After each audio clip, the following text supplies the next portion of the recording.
Hi guys, welcome to tonight's live Q&A. Tonight's topic is 7 signs you're an attractive older man, even if you don't believe it. So let's get started. So basically, we coach a lot of guys, many of whom have had terrible relationships or a lot of time being single, and they often have very little confidence with women. Many haven't approached or dated in years or are just settling for whatever women they can get on dating apps or, in their social circle. But they're clearly not happy with the women they're getting. So when we ask them what they want from the coaching, it's usually just the ability to approach and get a few dates and get some women close to their own age who treat them well for a change. And then when we do coach them, give them some conversation skills, teach them to read signals, and sometimes dress them a bit better. Suddenly, they're dating 3 or 4 women at a time and 10 to 20 years younger than them, and quality women in many cases. So, they just can't believe this is happening. And that's because these guys were attractive older men all along, and they just didn't realize how to bring that out to be attractive to women. So tonight we're going to go through 7 key things that younger women look for. And that means that if you're ticking a few of these boxes, that might be you. So for me, the absolute number one thing that makes you an attractive older man is your life experience. Now, this plays into a lot of different things, but for women who are potentially attracted to older men, it is because a lot of the time it is because of purely your life experience, but that translates into lots of different things. So what is life experience? Maybe you've traveled, you've done a lot of travel. That is something that comes with age generally. You have purpose and direction in your life. Definitely something that we see coming with age. A lot of younger men, into their 20s, 30s, just kind of like that. So another big one is emotional maturity and intelligence. Now, this is absolutely huge. Women, we tend to mature at a quicker rate than men in terms of emotional maturity and intelligence. So oftentimes it can be frustrating when we find ourselves with similar aged men or, in our younger years, younger men who just don't have any sense of emotional maturity whetsoever, or emotional intelligence. And as I said, this is something that does just come with life experience. Whether you've dealt with hard things in your life or as I said, you've traveled, which helps a lot with this as well, or just developed your key interests and your purpose and direction in life. Sometimes that's a lot to do with career as well. All of these things, life experience, help to build emotional maturity and intelligence, which is super, super attractive to women. And that is a huge quality that older guys possess over younger guys. So it's a big one. Basically, all of this stuff that I talked about, how it translates in the way you present yourself is that you have higher self-esteem generally, and that means you naturally have a higher portrayal of confidence to women. Now, we've spoken about this in the past, but confidence is the number one most attractive thing to women, especially in the beginning when you're introducing yourself. That introduction is obviously hugely important. That initial what do I call it? The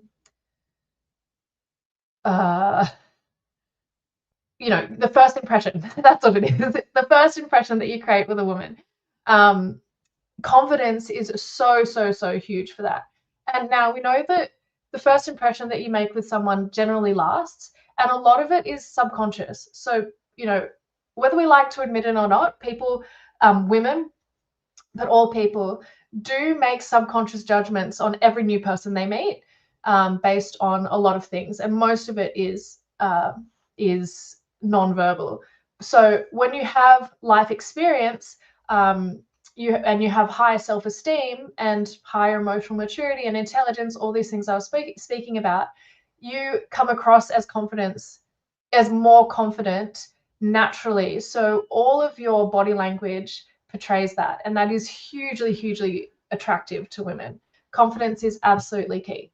Now, in saying that, it is a skill set as well. So,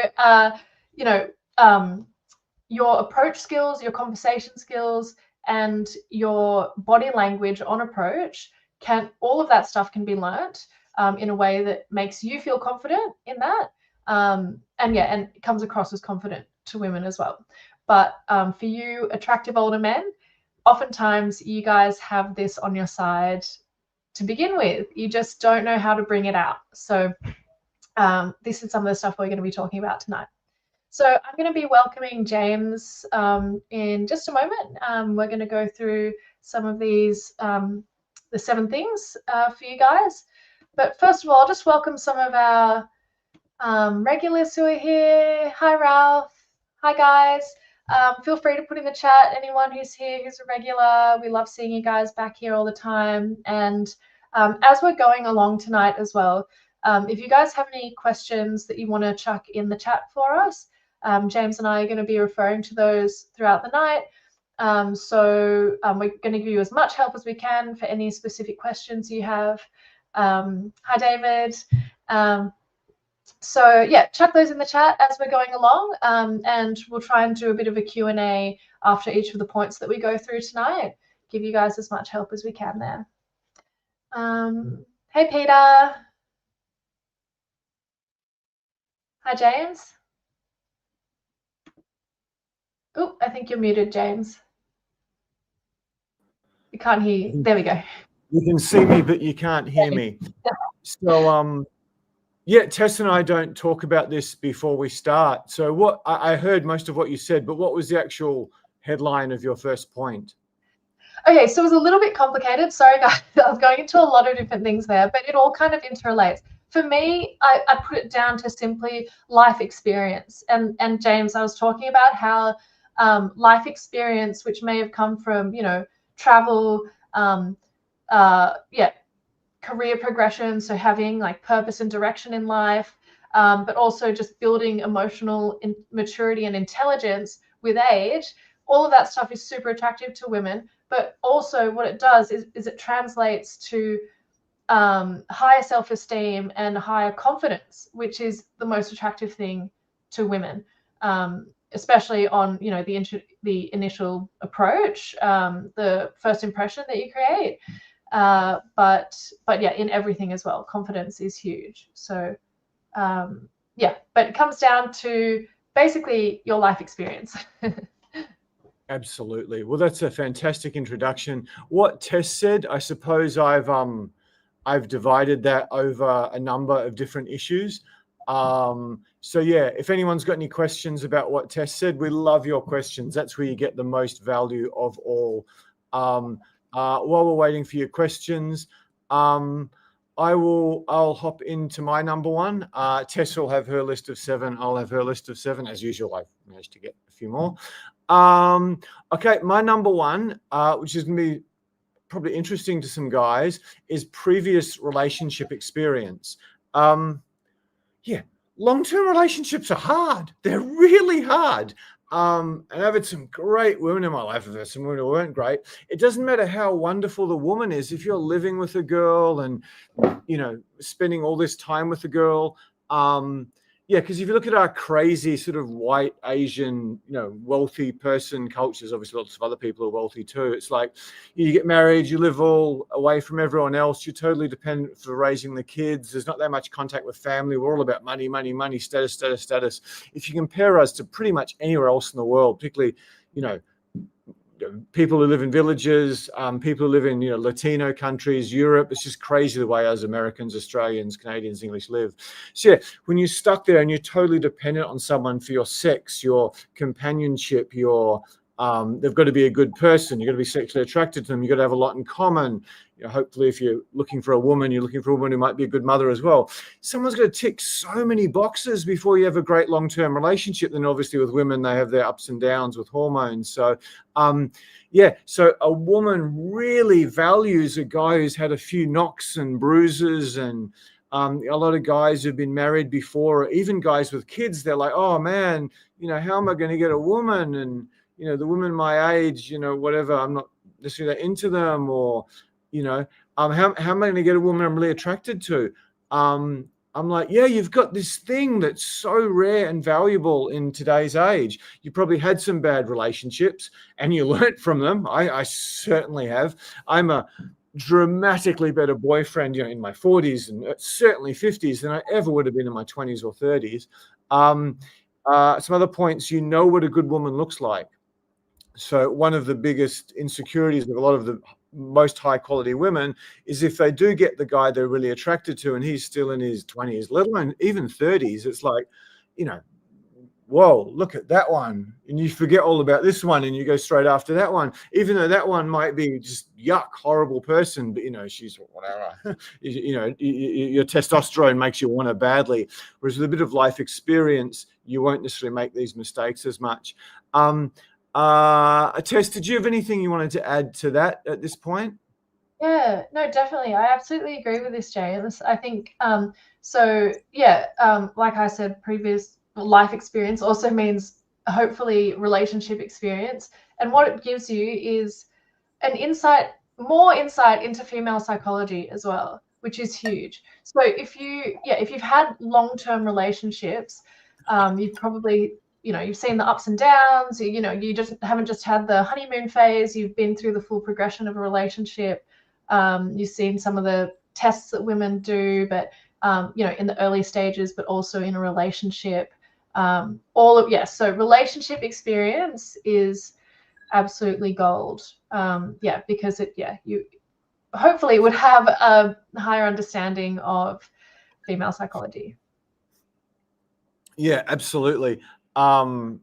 It's just, as sort of white people, and there's other people in the Western world, we're so brainwashed compared to so many other places in the world. It's crazy. One of the big insecurities a lot of my clients have, including some really desirable man, is, I've got 3 kids, and it's like, oh, what woman, whatever, fair bit younger, desirable young woman's going to want to have a guy with kids. So many of the better women I know end up with a guy who's already got kids. I think when a woman gets over, I don't know, I could speculate on the age, 25, 28, 30 or something. Oh, the guy's had kids, particularly if you've been a good father, and you're a loving father. That's a huge turn on from women, whereas so many guys are very insecure about that. And I've trained so many fathers. I might talk briefly about one later on, who have become the most insane studs when they've got their kids 3 or 4 days a week and they've got their business to do, simply because I think it's something that really attracts a lot of girls, that guys think, oh, I've got kids, and, what woman's going to want to start again with me? I mean, it proves that you've had kids and you've been a bit more mature. The results so many of my fathers have had in terms of being a stud, often en route to finding a way better woman than they initially had the kids with, is just insane. Sorry, Tess, I interrupted you. No, I've actually got a couple of friends who are dating guys with kids who have come out of their initial relationship. And what's super attractive to women is that when they see how the men interact, their first relationship, the mother of their child, it didn't work out. But when they see how they interact with their children, that can be hugely, hugely attractive to women. I think having the quality of a good dad is really, really attractive to women, because it's in terms of evolutionary psychology and just how women are kind of hardwired to think, those qualities generally are attractive to women in a broad sense. Yeah, there's a huge lag with comments, no matter how many people you get on YouTube. But yeah, that's a big problem for many people. The other thing, again, long-term relationships are hard. They're the greatest thing in life, but they're also in many cases the most difficult. You're going to be vastly better at navigating inevitable ups and downs in any long-term relationship, no matter how wonderful the woman is, or no matter how wonderful you are. If you've had some good women, some bad women, and you sort of know what good looks like, and you know how to, ride out the ups and downs. Because yeah, I've got the experience. If I've got a good woman and she has a bad day or two, which certainly happens to women, at certain times of the month, I'm not going to, or she just has a really bad day or whatever, she feels insecure for a reason. I have the wisdom to go, okay, this is just a test, or this is just, women have these cycles as men can't even understand. There's a book called The Female Brain that goes into the mountains of hormones that is racing around her body at different times for whatever reason, all related to ultimately childbirth and mothering. So, yeah, so it's like, it's so hard to find a really good partner who ticks enough boxes to even attempt a long-term relationship, let alone having kids. And as I said, our culture, we just seem to be stuck in, apartments and houses, and you're so dependent on that person. So yeah, a guy who's, been around the bush and made some big mistakes and had some great relationships is a very, very, very attractive to an attractive younger women. And again, if you look at the, other cultures, it's crazy. What was I saying? Yeah, a good friend of mine, like, so as a client, but it was just a good friend. He basically used, and I've taught a lot of my clients to do this. He used his daughters as essentially a tool or a weapon. As a weapon's the wrong word, to I don't want to say manipulate, but to sort of get what he wanted from women. It's like, my daughter, I won't say their names online, my daughters, blah, blah, blah, the most important things in the world to me. No woman I date for the rest of my life is ever going to be important to me. And he'd say the names of his daughters. And yeah, it's just for the hot girls, that would just created this carrot they had to get. Now I want to be more important to him than his daughter. Oh, I'm more important. So yeah, hopefully there's some fathers live, at least. Hopefully there'll be a lot in the chat. Yeah, I don't know if Tess said anything, but YouTube suddenly decided, oh, we don't like you that much anymore, and they're giving me much less impressions. So any of that, like, subscribe, ring that bell, comments are super useful now. I don't know what I said to upset them, or if I did upset them or something else, because yeah, there's a whole bunch of guys with hardcore stuff on sex on YouTube. Tess, did you have a point number 2 that you wanted to cover? No, I'm just going off yours actually, James. And a lot of the stuff that I've spoken about really relates to what you've got actually. So yeah, as I said, for me, relationship experience, the main thing about that is an understanding of female psychology. So that's from my point of view, that's where what this means. Yeah. James, do you have the link for the like and subscribe thing? I can't find it. Oh, I should be able to get that. Let me see. Good point. I usually have that. I'll chuck it in the chat. Actually, I'll give it to you, Tess, so you've got it as well. Okay, next one. Can you put the banner up? It's Tess. Deeper, mature confidence and emotional security. Do you want to talk about that if you can? I mean, you've covered it a bit already. Is there anything you want to add to that point? Yeah, sure. Just let me get that up. Here you go. Deeper, mature confidence and emotional security. Yeah, so I have spoken about this a little bit, but yeah, that deeper, mature confidence that comes with higher self-esteem.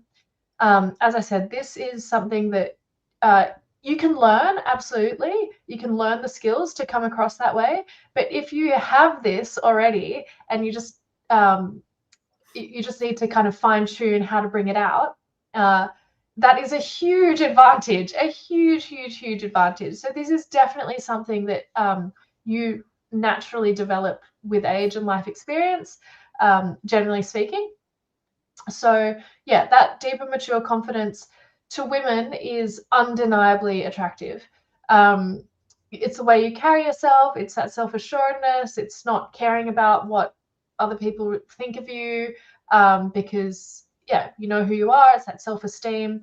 That is hugely attractive to women, because women, I mean, I think it's attractive to for all people, but also, where, you know, the most unattractive thing is an insecure man to a woman.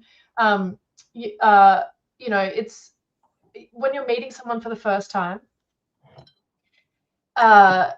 you know, if you don't believe in what you're selling, the woman, even if you look good or whatever it is, you present well, if she can pick up on that, she's going to think there's something off here. Like, this guy looks good on the surface, but there's not what's beyond that, right? So, but when you have what's beyond that, you have that deeper, mature confidence and self-esteem, and all you need to do is just brush up something on the surface.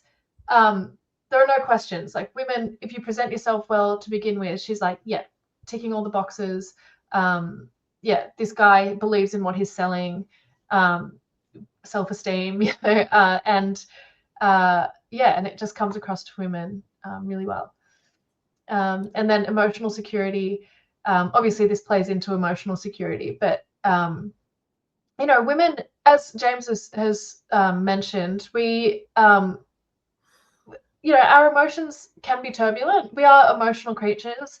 That is dictated by a lot to do with hormones, but also just the way we think, the way we're hardwired to think. We're very much emotional relationship thinkers, and that's why we have much higher skill level in terms of social intelligence. But where was I going with that? But yeah, so that's why emotional security is actually really attractive to us as well. So when we meet a guy who is has emotional intelligence and can deal with our highs and lows in a way that's supportive and stable, that is hugely attractive to women. We love it when you can handle our tests, because a lot of the time, sometimes we don't even realize we're testing. It's like a subconscious thing. But yeah, when you're constantly passing our tests and being that stable rock in our lives, that is super attractive to women. Tess has touched upon so many amazing points here. I should have actually written them down. Tests was huge. Insecurity was huge. The number one, I think I said before, the number one most repulsive thing to women is an insecure man. I made a joke that it's worse than bad breath, and Tess sort of went, yeah, maybe you're right, and bad breath is awful. Bad breath is pretty bad, but yeah. And especially for women who are far more sensitive to all that stuff, because they've got to have kids, they've got to sense whether the child is safe when they eat something or smell something. Like, dramatically better than women.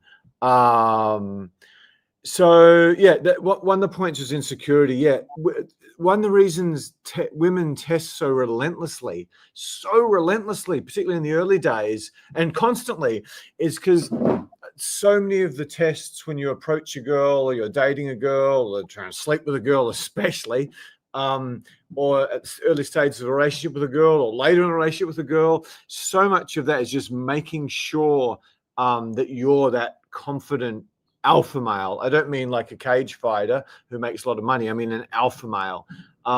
Having dated, my fair share of the Russian woman, I know all about this. One little skerrick of insecurity, they just jump on you like rabid Rottweilers or something. No, you must be man, or I move straight on.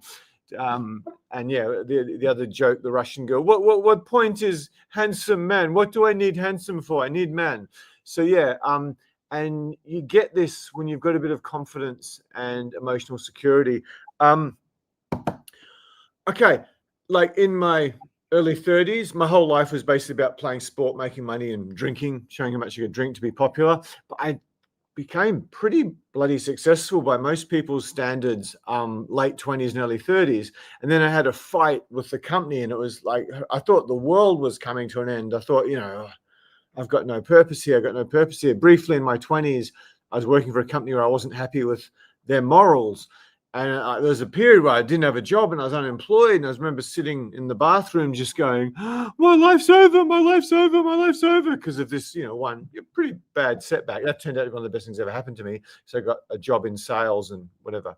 And then in my early 30s, I lost the love of my life. And it was like, I was a wreck. I was a complete wreck for 3 months. And I was really gutted inside for a year. Now, when you're in your 20s and 30s, especially early 30s, that stuff can really knock you. But when you get a little bit older and you realize, this horrifically bad thing happened to me. But yeah, something else came along. I mean, if you study the Buddhist philosophers or the Stoics, I mean, they talk about it relentlessly, which is why I'm just trying to shove the Stoics down the throat of the Stoic philosophers of anyone, or the Buddhist philosophers for that matter, of anyone I talk to. Yeah, so it's just, we've got this understanding of life, and, this might be stealing from one of my other points, but you've seen 9/11, and you've seen presidents come and go and politicians come and go, and probably seen some pretty evil stuff certainly in the last 20 years go on. But you realize it's just life, and that stuff happens, whereas young people are more likely to sort of overreact to it. So yeah, one big setback won't sort of send you into a little boy mode, and you're just seeing a bunch of stuff younger guys haven't seen. Is there anything you want to add to that, Tess? No, James, I think you've covered that really well. Well, we might let the pretty girl do the comments. I'll just start with Jez. Are people experiencing problems with the internet tonight? I know you certainly have previously. Thank you so much for mentioning that, Jez. Thank you so much. Has anyone had any problems with my internet tonight? I think Tess started the live streams. Hopefully it's been okay. If anyone's had any, we won't probably get it for 2 or 3 minutes. If anyone's had any problems with the internet, please let us know. So Tess, if you go through it seems good from my end, James. So here we go. Yeah, no internet problems. Thanks. It's all good. It's all good. I think, Jez, thank you that you might have been talking about a couple of our previous previous ones. We know those ones. There were some issues in the past, but this is looking good. Yeah, Magnus agrees. Lurcher says, internet's great. So all good. David, thank you for that feedback, guys. That means so much to us, because I've made a dick of myself in the past, to put it mildly. A thing I put up where it's like, Tess is doing a wonderful job of explaining the most important thing to men, and I'm sort of like underwater going. I left it up there because it was so funny. I've watched it twice. I just put a new content piece up. Please go watch that and comment about it. YouTube wasn't the kindest to it, and it's really vanilla. It's just Tess talking. It's really valuable too, because I really go through everything you need, and Tess does a wonderful job. But yeah, I have a picture of Tess on a catwalk to show credibility and proof that that's a really hot girl. And then I take the catwalk model away, and I'm going. Hopefully no one just jumps off and ignores me, but yeah, I got a really good laugh. I'm a mummy who's just been frozen forevermore with a stupid look on my face. It was really funny, I thought. Anyway, let's get back to the comments. Yeah. So thank you, guys. I had a comment from Ralph, who he says it depends on the stages of life. A 25-year-old woman and a 45-year-old man can be a great match. I've experienced it myself. However, a 50-year-old woman and a 70-year-old man, that won't work well. I think everyone reaches a natural decline at a certain age. Unfortunately, I think women do physically anyway a little bit earlier than men, which is why you older guys have such a great advantage. The silver fox, or the man who ages like a fine wine. There's definitely some truth in that. So yeah, I think you're right. It's not uncommon that we've seen 25-year-old women with 45-year-old men. But yeah, potentially. I mean, a 50-year-old woman has her different needs as well at that age. I tend to somewhat agree with this. What do you think, James? I mean, obviously, I agree with it. I mean, Tess has again made a great point. A 50-year-old woman has radically, he's going to do a silly tech thing. A 50-year-old woman is radically, exponentially different needs to a 25 or a 28-year-old woman, like night and day. I mean, from what my little understanding of female health, she's going through menopause at that time. Yeah, radically different individual to a woman who's 28 or 25 or 22 or something. Yeah. There's this, I'm whatever. I'm a financial analyst. Divide by 2, add 7. If you're 50, 25, you should probably be dating a 32-year-old. In fact, I think you should probably start the relationship with a 32-year-old, because that's probably roughly where the maturity level sits. And, you know, for lower socioeconomic, whatever you want to say, it might be much closer than that, although I still think there's a bit of programming by society, religion and culture there. But yeah, for certainly for guys who've, you know, done a bit with their life and maybe have some cash. What's going on here? I mean, I sort of had a bit of money, you know, by my late 20s, early 30s, but the money just made me even more of a little boy. I'm going to travel for 10 years. I'm not responsible. I'm just going to travel and travel and travel. Yeah, it's just, yeah. So I just think that the age gap needs to be much better for a guy who's a bit educated, who's done a bit of his life, if he's got a bit of cash, because the cash is going to insulate you from growing up and being a proper human being. Again, that's why the reason why fathers can be so attractive, because they've had to grow up and become a proper human being in most cases. Might be some billionaires who got out of that, but for most guys, that's the case. So yeah, 22 divided by 7. Let me see. Am I going to screw the tech up? Probably, because that's what I do. But it is the perfect time to introduce. Wrong one. Okay, too many buttons for me to press. Where's it gone? Sean Connery made his last Bond film after a 20-year hiatus or something. I don't know. I'm just making this up. I'm trying to sound like a film critic. After a 20-year hiatus, he came back with Never Say Never Again, which I saw it back when it was released, and it wasn't particularly good. But I challenge any young lady anywhere in the world to turn down Mr. Sean Connery playing James Bond at the age of 53. I issue a challenge. Would any young lady like to take me up on that? I think it would be really, really, really effing hard for anyone to resist that guy. Oh, obviously, if you're a guy, you could. And yeah, I don't know. We don't do all the pictures anymore. I think it's much better to see us talking on screen. But yeah, I had this picture of, I think he'd just been treated by a doctor or something. He's got the dad bod and he doesn't have the big, strong arms he did in his 20s. He's, you know, he's a 53-year-old man now. And yeah, his love interests were all in their 20s. I think one of them was in her early 20s. But yeah, was it Kim Basinger or Basinger, however you call it? I don't think she was too concerned about pretending she was attracted to Sean Connery as James Bond in her acting preparation. So yeah, any comments on the I mean, okay, there's not many Sean Connerys in the world. I mean, Brad Pitt, George Clooney, nowhere near. In terms of actually being a man and being like really confident and sexy. But yeah, I just don't think there's going to be a problem for that. So anyway, that was a really good Sean Connery rant. If you appreciate my rants, please let me know. I mean, I probably shouldn't quote it, but yeah, some of the stuff he said to the media and the female journalist is just like, yeah, you're a misogynist, you're a bad man. He goes, my Scottish accent's not very good. I stand by what I said all those years ago. Now that's like a Glasgow accent. It's not the upper class Edinburgh accent. I can't quite do that one. Just do the whatever. Anyway, enough of my silly stuff. But yeah, please, this is a very, very serious point for guys who think, oh, you know, I'm 45 or I'm 53 or I'm 58. Find a woman who's going to turn down Sean Connery, especially when he's playing James Bond. I mean, even when he was bald and 75 or something, you know, he was still one of the sexiest men in the world. He had cancer or something. He was still in the top 100. That was a horrible joke about, anyway. Yeah, I think that's a really great point, James. I think, you know, also if you guys want to go watch Sean Connery as James Bond in a couple of clips, you might try to pick up on some of his body language there as well, which could help you.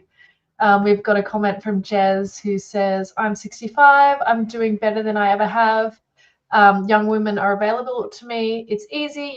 Your advice has sharpened my game. Thanks so much, Jez. That's really great to know that we've helped you. Yeah, thanks. I just swallowed a small fly, so excuse my little panic on the new television show on YouTube. So yeah, wasn't expecting to swallow a fly live on YouTube, but that seems to have occurred. So anyway, but yeah, just if you're in doubt about your age, just remember James Bond, and he didn't have the Brad Pitt in the last Tarantino movie body to show off by any stretch. I think there might have been quite a bit of grey hair on the chest, and a lot of grey hair in their hair.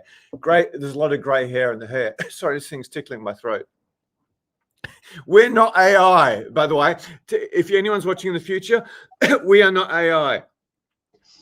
AI would never think of being underwater making moron faces for like 20 minutes. It would never think of swallowing a little fly live on TV. Anyway, let's go on to the next point. Cool. Next point is. You want to open test? Yeah, so shared interest and passion. No. Excuse me one second. Do you want to? I'll mute you for a second, James. Yeah, there we go. Really, we're not AI. I'm crying online, so I swallowed a fly. So we're the real. Take a second, James. Okay. So while James composes himself, yeah, obviously this is huge, no matter what age, but as you know, as guys get older, they tend to pick up a lot more hobbies and interests that do align with women's. So if this isn't you, this is definitely something you should think about. You should definitely, if you're not meeting the kind of women that you've been looking for, the quality of women or the kind of women who have anything in common with you in the past, this is definitely something you need to think about. What are the kind of women that you are looking for? Where would they be? And generally, it would be women who have something in common with you. So for both women and men, the easiest way to build rapport with someone quickly, but also get along in life is if you have not everything in common, but a few things that you're aligned with, whether that's some hobbies, interests, passions, deeper values. Those things are really important. So some of the shared interests and passions, we've spoken about this in the past. For me and for James, yoga's been a huge one for us, and a big one for meeting other people, like-minded people.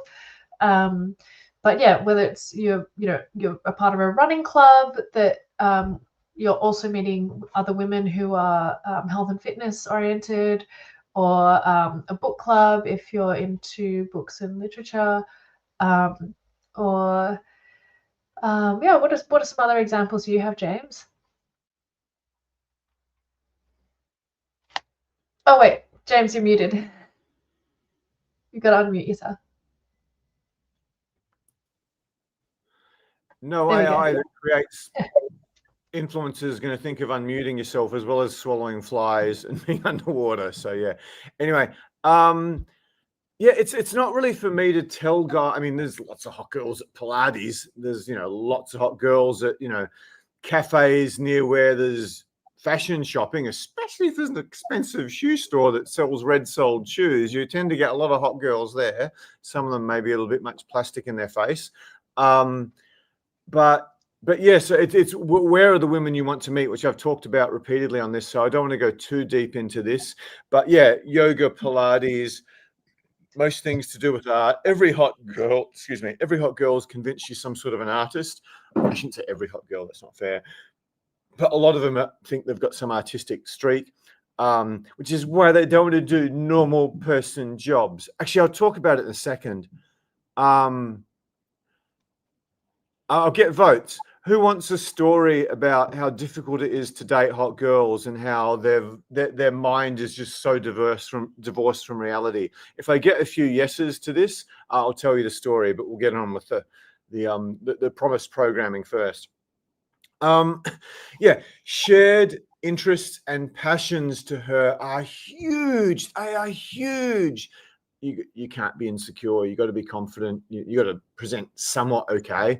But that's more important to her than anything. I mean, it's more important to me than anything. I had a good friend, and he had some new girl, and whatever. She was trying to set me up with one of her friends, and then she goes, "Oh, so what are you most looking for in a woman, James?" By the way, when some girl's trying to set you up with her friends, it's often an indication she might like you. So yeah, that's a bit of an advanced tip for you. She goes, so what are you dreaming about in a woman, James? And I'm like, I'm not getting introduced to any of your friends. This is my friend's girl. He really likes her. I'm just completely getting out of the situation altogether. So I came up with the idea of saying, she has to masturbate to Tolstoy, the Russian author. And then she looked at her face was completely shocked. So she forgot about setting me up with one of her friends. Like, I don't have any hot friends who masturbate to Leo Tolstoy, Anna Karenina or something. Can't even pronounce it. So yeah, but that's an unusual way of explaining that. Yeah, it's so important to me. It's so important to me that a girl's read a lot of literature. I just don't know how I could do it otherwise, because it's just like whatever. I won't say on YouTube. But yeah, women are like this. Oh, Tess, why am I talking? Talk about surfing. I asked Tess who the sexiest man alive was, and she gave me one of the guys who wasn't Thor, who wasn't in that car movie. I'm not very good on celebrity gossip. And I said, "Oh, if he didn't surf, would you still be attracted to him?" She goes, "Oh, no, not really." So yeah, Tess, if we can have the Tess model perspective. Yeah, I suppose. Yeah, I've said that the shared interests, passions, values, etc. Lifestyle values are super important for women in dating and relationships. I'm sure they are as well for men. But yeah, for me, surfing's a big passion of mine. I've been surfing for like 9 years now, and it's more than that. It's a huge part of my lifestyle. So a lot of the travel I do revolves around surfing as well. It's a big part of my life. So yeah, it doesn't matter how big a celebrity of guy is. If he's not really into surfing and doesn't understand my lifestyle, I'm probably not going to be dating him. I might give him a chance, go on one date, see, but realistically, I'm just not going to progress things further with him because we're not like-minded. That's what it comes down to. So yeah, if you have any female-friendly interests or passions, or not necessarily stereotypically female-friendly, but just think about what your interests and passions or values in life are, and think about where are some women who might have those similarities with me, and put yourself there. That's really good. You hope that really rammed this point home big time. You got to be tall, you got to be rich, you got to be handsome, you got to do a lot of approaches. But you look at the guys who are most successful with women, many of them have nothing like that in common. They've got insane social skills, they've got understanding of female psychology, they can read their signals. And often they've got so much in common, whatever they're DJs or they're tour guides or, whatever the situation is. Going into sort of spiritual communities, I've met some of the most insane womanizers I've ever come across in my life. Okie dokie. So yeah, you got to figure out what your thing is. The other one was, and the other thing I keep telling my younger students, I don't have many of them anymore, is go date a woman 5 or 10 years or 20 or 15 years older than you who's in your profession. Because it's the great, along with social skills, it's the greatest life hack you can ever have. It might even be even better because you're suddenly getting elevated in your contacts, your understanding, your network. It's the most incredible advantage there is. So the reason I'm telling you why women do this, it's like, yeah, if you're, a chiropractor and she's a chiropractor, if you're an internet marketer, a digital marketer, whatever they call it these days, or whatever the hell your background, if you're a similar background to her, but you're 15 years more advanced, there's so much in that for her, apart from the fact you got so much to talk about. That's why, just going back a few years before all this woke nonsense, so many professionals, they just dated people from work because they had people in common who were equally smart and they were too busy to really meet anyone else. Often the guys are very lazy and then have the skills to do it. So yeah, all these things, I mean, shared passions and interests, it's like people don't really talk about that, but you don't fake that you're really into yoga or collecting Italian vintage shoes from the 50s, high heels. It's got to be genuine that you're interested in. So as an exercise to everyone watching, we didn't do justice to many of the questions, actually. There's a few more. I might have started some rant. Sorry, question people. I went on about Sean Connery all the time. We have to get back to questions. So yeah, just it's so important. It's so important. Just quickly, me, travel has been absolutely massive. That's like 5 of the 6 greatest women of my life. Even when it wasn't someone I was going to marry, but someone I met in a bar who changed my life. One of the things that really attracted to her was she wanted to travel and I had travel, even though she's dating some of the most famous celebrities in the world when I met her. And yeah, you can, older guys with similar interests. I mean, this is my list. You got to do your own list. You can introduce them to these great books. You can introduce them to these great films. I studied acting, and if you leave aside travel and literature, and a lot of the actress girls I met, there was a partial books passion as well.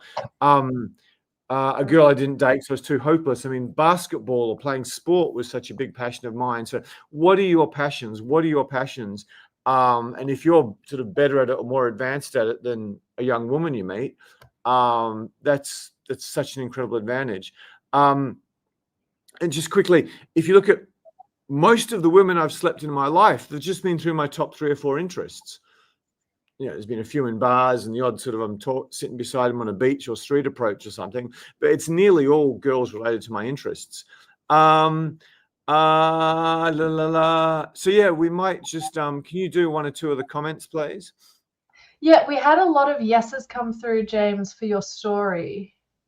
1, 2, 3, 4, 5, 6, 7. Yeah, a bunch of yeses. People want to hear your story. You said if people say yes to the story for why attractive women are so hard to date.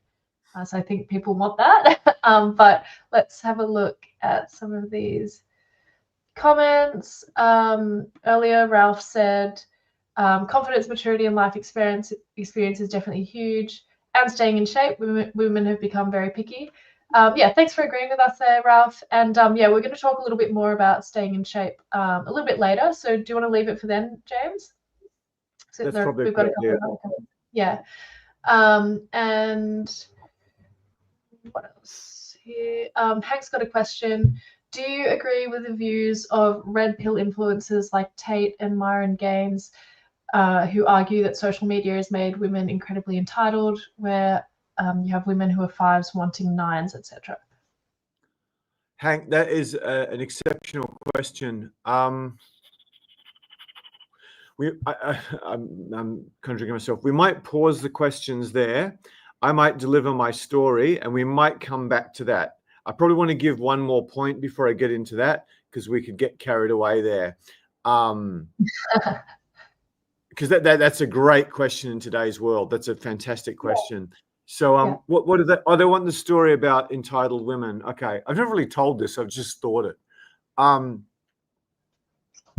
One of my female coaches who did a bit of modeling, not much. I don't think she earned much money from it.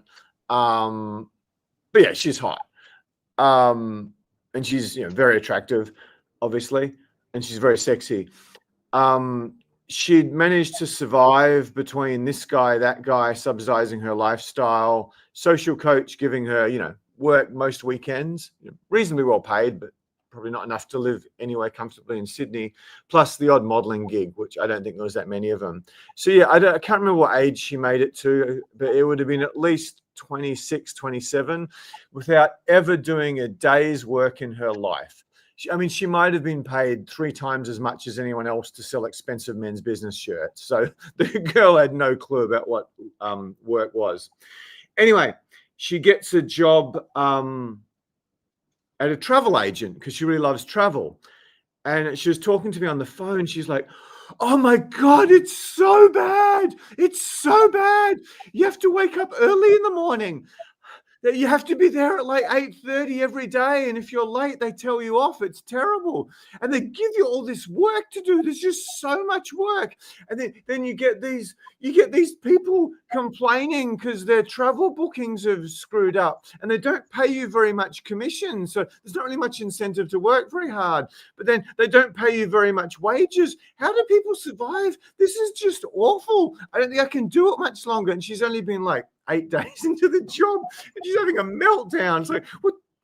The idea that someone could go and work 40 hours a week is just so completely foreign to her. The idea that she could have any sort of responsibilities that she needs to fulfill to earn money or to survive and this girl's like, late 20s. She didn't come from a privileged family at all.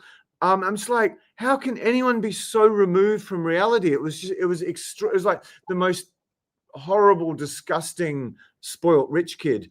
But yeah, I mean, she dresses well. I guarantee every one of you would bang the living daylights out of this girl. So yeah, but the difference between, and that's one of the reasons Tess is my head female trainer. I haven't touched her. We've got a professional relationship. But imagine, of all the models I've dated, I'm pretty confident about this, she'd be one of the few. Yeah, you could probably have a long-term relationship with this girl. So it's not just the hot woman or the smart woman. She's ticking a lot of boxes. But yeah, I mean, I've been with whatever my share of really, really beautiful women. I'm just like, some of the nonsense in their brain is just really, really hard to deal with. On the subject of Tess and finding a beautiful woman who's not a complete and utter nutcase, beyond sort of dating her for just 2 or 3 months. Where are we? So, okay, where's it? Where's the slide? Here we go. The slides are up. Okay, cool. So let me see. Okay, no, he's not doing well here. Okie dokie. Well, yeah. For anyone who wants to radically change their life soon, we're not doing many more Australian boot camps. If you want dates with women you actually want, beautiful girls who are somewhat dateable, the best, quickest way I know of doing that, probably in the known universe, I'm being a bit conceited here, is to go on a date with this beautiful woman who's right in front of you. That's what your tomorrow will look like, or potentially Tuesday. And yeah, we've got other girls who do this as well. So yeah, the goal is to basically, you approach Tess, you practice dating her, and you do, I don't know how many it is, Tess will need to tell you, you do 4 or 5, 6 legitimate approaches, and you go on at least 1 date. And she's sitting just being like she's on a date and taking notes. And the goal of this is to basically document the mistakes you're making with women that have been holding you back your entire life. Just document it, keep a list of it. She takes pages and pages of notes, a page of notes or something. Given the tips she gives you, the openers, the conversation structures, you're going to destroy 95% of guys you'd be competing against in approaching, in conversation and dating, just from this 1 session alone, having such an expert helping you. And the biggest sort of thing of all is you'll get a custom dating point, particularly with this top 3 action items in what you need to do to succeed with women. At the moment, we do these for just $1, which is absurd if we start really blowing up in the States, which we sort of have been. Way more than half the people who watch this replay are from North America, and we're getting calls from Amsterdam and all over America and some other places. So yeah, this could be you tomorrow. Literally, this is all we're doing during COVID to sort of keep the wolves from the door, and we're charging $1,500 for this, which is in line with our 1-day private training fee. If you're interested in our help, whatever. As soon as we get traction in the US, I mean, this just won't be available, and we'll probably just be dealing with very wealthy people. So it's not $14.95 tomorrow or Tuesday. It's just $1. We just charge you $1 to make sure you show up. So yeah, if you're watching, if you're watching the replay, my friends have told me to do this. The link should be pinned in the description and the comments. Next Aussie boot camps, we might not do many more, if any. We might do one more, but I don't know. Just simply because of, just the environment we're living in the media and the threat to the business. She had to go on a date and get expert feedback with Tess. That's her there. I mean, she's obviously a very beautiful girl as a model, has got lots of interest, but she's such a good coach. It's really, really hard to overstate that. So that's what your tomorrow could look like. And she loves doing it too, which is another thing that's so good about her. She really, it's not work for any of them, but she's so good at it and she absolutely loves it. Okay, we might just jump on to the next point, and then we're going to get back into these questions because we've had some good ones. God bless you for the questions. That's a big part of the joy I get out of this. It really is a big part of the joy I get out of this. So next one is your long past, hopefully, not all of you, long past heavy drinking, hard drugs, bars, driving 150 miles an hour, getting in street fights, blah, blah, blah, blah, blah, blah, blah, blah, blah. Lovely Tess, what's your perspective on this one? Yeah, so that is just about general maturity, life maturity. And yeah, this relates to some of the stuff we've already spoken about. Yeah, and also why women are attracted to men with kids as well, because generally speaking, you're not doing this stuff anymore. But yeah, it is a lot of the reason why older men are attractive, because this stuff is, what kind of guy's doing this stuff? It's usually someone who doesn't have a lot of direction in life and is just quite immature. It's unhealthy, etc. These qualities aren't attractive to the average women. I mean, there are definitely women who also love to heavy drink and take drugs and go to bars all the time. So you might attract those kind of women. But if that's not the kind of women that you're looking for, then being past all of this stuff in life is definitely going to be to your advantage. Absolutely. And if you are interested in the kind of women who go to bars and clubs and get lots of plastic surgery and like to suck the penises of DJs, then we may not be the ideal dating coach for you. We can certainly help you in that direction. You do far better than you're doing now, but there may be other gentlemen in my profession who could possibly do a better job of me on that genre of woman. I'm the pick up a model in a bookstore when she's hanging out between jobs guy. One who's actually worth having more than a month with. So yeah, very, very important. You've probably heard me say this repeatedly. What do you want? Do you want lots of great sex, sexy long weekends away? Do you want this enthusiastic, young, hungry for life travel partner? Or do you want to go furniture shopping every Saturday and hear complaints about this and that? It's such a gross generalization. But equally, with younger women, do they want clubs, bars, being all alone on the weekend because he's playing sport and he's hungover all Sunday? Do they want someone who's getting into fights? Do they want, if they've got a high value guy, they want someone who's just got zero loyalty to them? The first decent piece of ass that walks by is like, I'll nail that, man. High five my buddies when they're in a relationship. My finance friends, I mean, disgraceful. They were dating some of the most desirable women in the city, but this is when they're in their 20s, even early 30s, but they treated them like garbage. When they were with them, they were nice, but when they weren't with them, some of the stuff they were dragging home, I lived with two of them. Guys like that, hopefully you've grown out of that in your 40s. I'm not saying you don't get tempted every now and then. You're still a man with testosterone and a penis, but it's not like you're in your 20s or your 30s where it's just you're driven by it. So anyway, do you want holiday and adventure and lots of sex and these wonderful weekends away, or do you want furniture shopping? So equally for a young woman, do you want clubs, drinking, drugs, playing sport on Saturday or whatever it is, getting hammered with his friends? Hammered is an Australian expression for drunk for our American viewers. cheated on, chronically insecure, especially some of the high value guys really are. Or would you like dinner parties, lots of romantic weekends away? Would you like travel? Would you like nights watching old movies, potentially the theatre, instead of out drinking, clubs, parties, dealing with his avalanche of friends who he does stupid shit with? Which sounds more appealing to you, Tess? Obviously the travel, nights out, theatre. Yeah, I think that's quite obvious.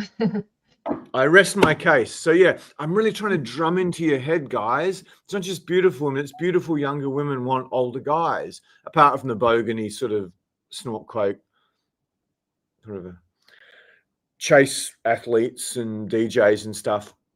Okie dokie. So let me see. How are we going for time? We might have to do justice to some of the questions, I think, because we've really neglected them, and we need to keep a balance on this, which we're early in the stage. So, Tess, can you get the questions back up? I've got to do the anticipate one, which I might cover a bit, but if you hang around to the end, I'll do a much more thorough job on that. But I want to do justice to your question first because it's an excellent question. I need to take notes before I answer. Can you put that back up on the screen? Yeah, sure. Just quickly though, I want to speak to Jez. I'm in the UK. Can I get dating help here? Absolutely, yes, James. Sorry, Jez. Click the link and book in with me. I've got some times available for tomorrow. If those don't work out for you, with the can you privately message him? It's not going to work out. Yeah, we've accommodated America a little bit, but we haven't quite accommodated UK. Tess, just privately message him. For anyone who wants some unusual times, info@Social Coach. Yeah, sorry. Sorry, Jez. I'm also I don't know how to private chat with you, but yeah, Jez, if you just email info@socialcoach.com. I can also solve it quickly, I think. Tess, okay. Could you answer one of the questions, and I'll solve a tech issue and give myself a big pat in the back. It's better than getting. Cool. For anyone who is having issues using the link to book in with me for tomorrow, you can always email info@socialcoach.com and we'll get in touch with you. Or if there aren't any times available, sometimes we book out. So info@socialcoach.com is a second port of call there. It's the question from before, James, from Hank is here it is on screen. Can you do another question? I'm just trying to do tech stuff. I don't think we have any other questions that have come through yet. So okay, well, if you guys have any other questions, pop them in. I'll speak to this quickly, James, while you're trying to do something, if you like. Sure. Cool. So so this is interesting. Tate and Myron Gaines. Okay, I don't listen to a lot of Tate and Myron Gaines because I mean, what we do is authentic. I'm not really influenced by other coaches at all. So we teach a lot based on female psychology and the female point of view. And so Tate and Myron Gaines, men, completely irrelevant to what I'm doing. So I don't really listen to them. But what you're saying, they talk about here, that social media has made women incredibly entitled, where women who are 5s are wanting 9s, which is unrealistic. That's interesting. I'm wondering whether that might be because social media is a platform where a lot of women or some women use to gain attention and validation, really. So if women are posting sexy videos or whatever, that them trying to be alluring in some way and getting a lot of attention from guys who are like, oh, you're so hot, talk to me, blah blah blah blah blah, and getting all these people trying to DM them, it does boost their confidence. So and even if they are a 5 and they're getting all this extra attention from men, then I can see how that would make them feel entitled in real life. So I mean, I guess it's just a mechanism of that whole thing. But yeah, I mean, can you blame them? If men are giving them heaps and heaps of attention, surely they would think that they're a valuable woman. So yeah. That's the question's great, and Tess has actually opened up another Pandora's box. I say sleeping on all these models. Most of it was in the 2000s, and I did. When you sleep with a model, you try not to take any photos with her because she gets really paranoid about it. So another guy's going to use me to show off, and you play it down. Whereas guys today, they sleep with some really ugly girls, but they just raid their Instagram and get the most attractive photo. And she might have had some surgery. She's had what do you call them, filters or whatever, to enhance. It's the most perfect photo out of thousands of photos. It's the best one. And then she puts that up on her dating profile, or she puts a few of them up on her Instagram. And it's like suddenly a girl who's a 5 is an 8. I mean, just what is it? You can have a girl with quite nice features who's savagely overweight, like 30, 40 kilos. What's that? Maybe not 30, 40 kilos, like 30, 40 pounds, 20 kilos overweight, who takes a photo like this. Maybe she's got big lips and nice eyes, and she looks like she's hot. So yeah, and there's such an industry to educate unattractive girls and how to look attractive without needing to pay a professional photographer. So I'm going to get directly to that. So there are all these girls who've got this massive ego because of what happens with the guys who message them and go out on dates with them. And yeah, I've hung out with some interesting people in my life, including I shouldn't say this online, someone who is in the business of the ladies. And I've actually hung out with some of those ladies of the night who I find revolting sexually, but they're fascinating people because they live such a different life to some ex-financial market yuppie like me. And yes, so often when a guy books one of those and they are, I want a 22-year-old Eastern European, and they send you some 40-year-old whatever, the guy still has sex with them, even though he pays the money. Just so once a guy gets a woman on a date who's up for sex, he often takes it, even if it's been savage misrepresentation. So yeah, the women just have no clue what's going on based upon Photoshop, plastic suit. I mean, many of my female coaches are basically experts in Photoshop. They're better than I can hire off all the platforms. Okay, so I better get into this. And we want this again. Do I agree with Andrea Tate? I agree with Andrea Tate on quite a bit of stuff. Myron Gaines, I don't know enough about him. What I know who he is. What I will say of, if you like, the red pill people is they do have an understanding, sometimes a really good understanding, about the many weaknesses of women, about all the reason women are bad. Like they've caught some high value guy and they spend all their time and energy trying to drag the guy down, sabotage his business, sabotage his relationships, just in order to keep him so that he doesn't sort of fly away from them and get some younger, hotter version of her. So yeah, and women do horrible, manipulative, toxic things to men. This is all true. This is all true. I'm probably a world expert in explaining it to you and explaining how to deal with it and avoid it. But men do completely awful things to women as well. Completely awful things to women as well. And these red pill guys that maybe they, I don't know, some of them, they don't really understand female psychology enough or the actual background to why the women do this. So it's just like telling, or they just highlight, I mean, this is good marketing or media. You highlight all the bad things. You don't give a balanced viewpoint. Some of them are probably aware of a more balanced viewpoint. I mean, there's horrific men in the world, horrific men. Stalin, Hitler, Mao, Idi Amin, all these monsters were mostly men, if not always men. And I was in hospital. A girlfriend of mine went to hospital after I gave her a savage urinary tract infection, which is, lots of sex. I probably shouldn't have said that on YouTube, but anyway, it's true. And I saw a woman there who just looked like the Elephant Man. She'd had she wasn't even human. It was just like a bundle of bruises. There might have been an attractive girl under that. Then I must have looked at her and gone, and she looked at me with the most savage contempt in the world, like, how dare you judge me?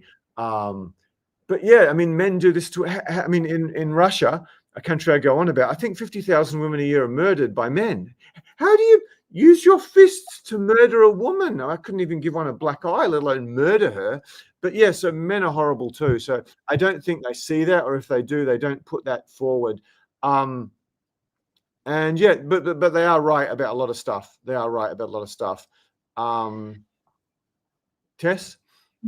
Yeah, I think that toxic women thing is interesting, an interesting topic. There's definitely, I think that's what a lot of this red pill stuff is around. Why does a woman turn toxic? Oftentimes it's not just that the woman is a toxic woman, it's that she's acting out in a relationship for a particular reason. And it might, it's, I'm not going to go into this too much here. We could probably spend a whole night talking about this stuff, but you have to think about what's on the other side as well. What is actually causing her to act out in these ways? Oftentimes it's when, she's having to assume a role in a relationship that is kind of unnatural to her.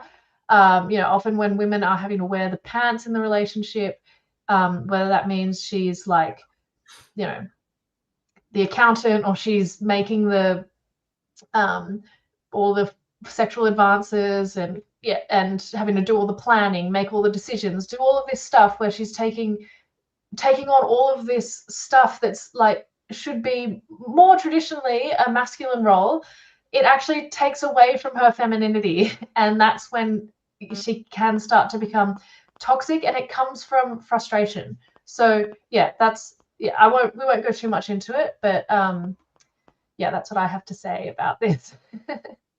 That's brilliant. That's another, I was going to say podcast. This should be podcast, actually. That's another great idea for a YouTube live, because they don't see the woman's point of view. Like most men in Western countries have been so beaten down in every way. You try to kiss a girl on a third date, that's sexual assault.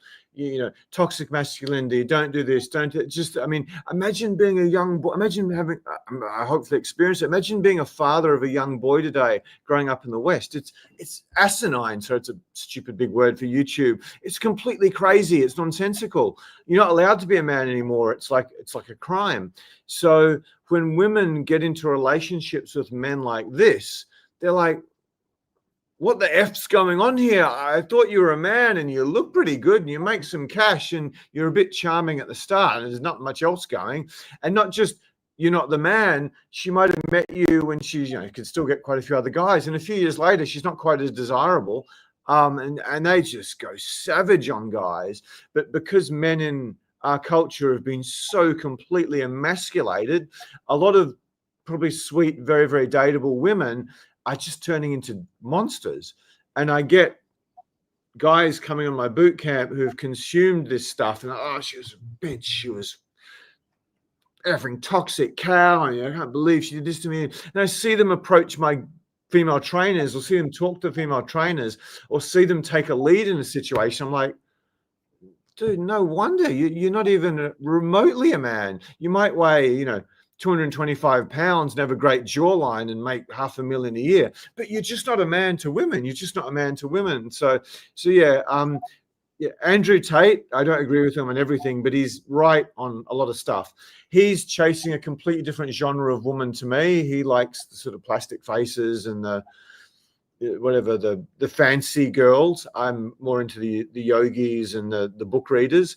But yeah, he says a lot of stuff right. I don't know enough about Myron Gaines to comment, but I think he just gets only fangirls and argues with them. We should do another YouTube live on that. That's fantastic. There's definitely a lot of girls who are 5s who think they're 9s. The other thing, just quickly,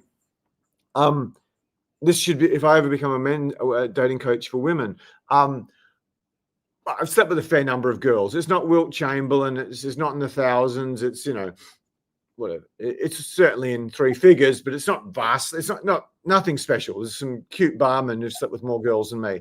Where I come in is the quality. Most of them had degrees, fewer models, blah, blah, blah. So I'm the quality guy.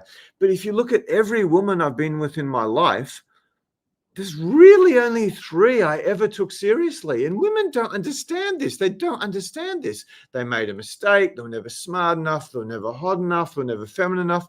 But I still went down that path. So women are, I talk about how dumb men are in relationships. Women are just completely clueless about a guy who actually wants a relationship with them and a guy who's happy to take him to bed, or a guy who's, you know, happy to spend a month with him while nothing better comes along, or happy to keep sleeping with him because, yeah, the sex is really good or the blowjobs are amazing. And I dated a New Yorker who did a course with a drag queen in order to get better blowjobs, in order to attract a better partner. And she gave very good blowjobs, sensational blowjobs. It's quite hard to make me come from blowjobs. But she managed the task. But I was never going to spend... No, I'm not dating you this time next year. I'm not being monogamous with you. No hope in hell. But yeah, she was a lot of fun in bed. I lived with her when I was staying in New York for a while. See, women just don't get this. They just don't get this. Oh, my ex-boyfriend was a CEO of a company and he was 6'2" and hot and he bought me red-soled shoes and I'm entitled to that. You're on drugs, woman. You're not. Anyway, sorry, you really got me in a rant. We're going to deliver the rest of our points.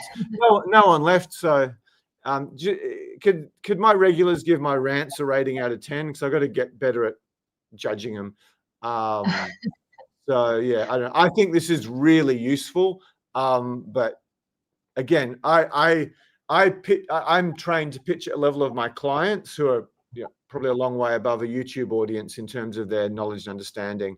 But that's a fantastic question, Hank. We need to have a prize for question of the night.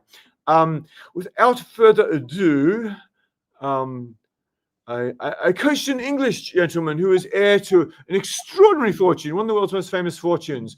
And he used to speak like this, old boy. So yeah, I'm doing one of my favorite clients ever impersonation.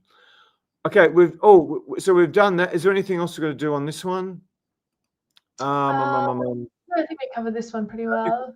So it's very healthy for the age. Let's jump into that. Could you whack that one up, Tess? Tess is being an angel, so I can't express my gratitude to her over and above her skill as a coach.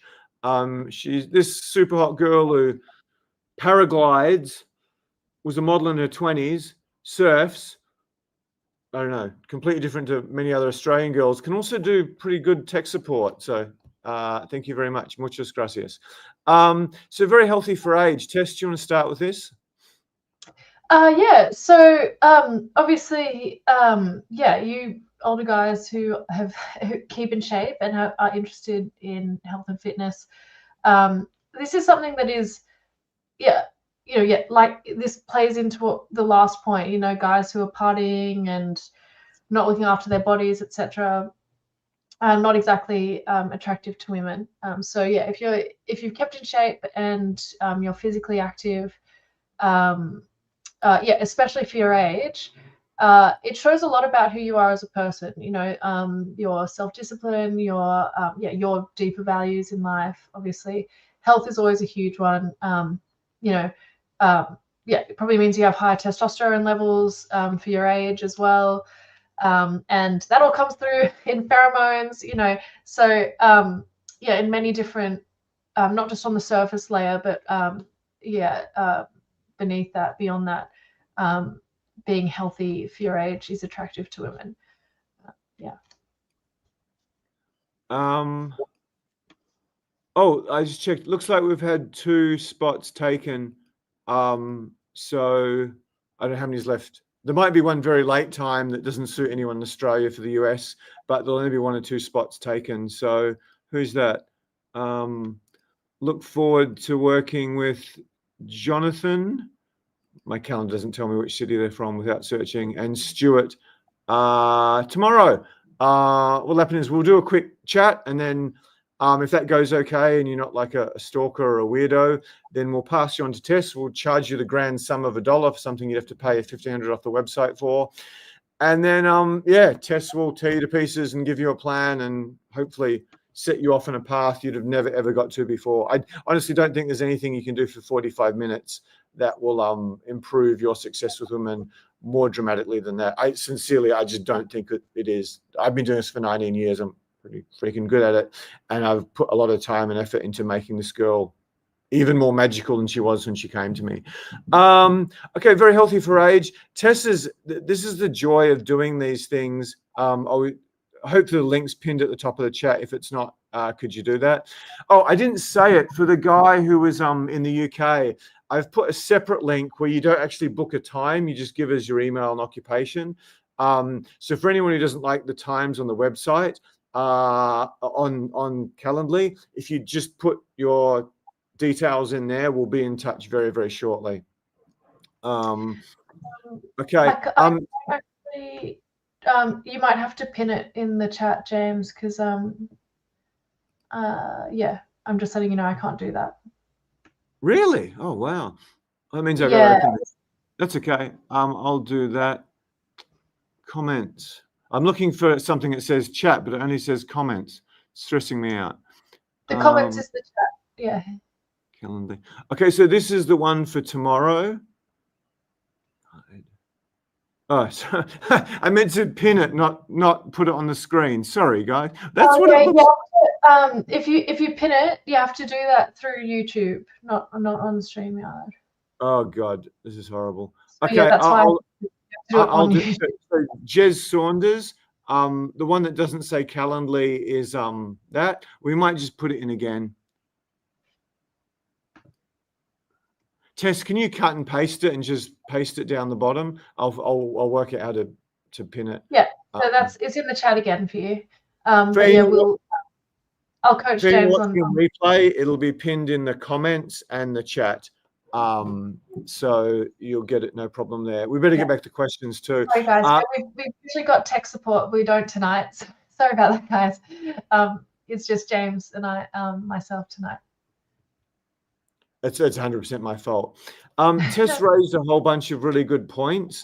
If you're over a certain age, let's say 40, and you're still in pretty good shape, it shows you've got discipline and commitment and a whole bunch of other qualities that are really attractive to women.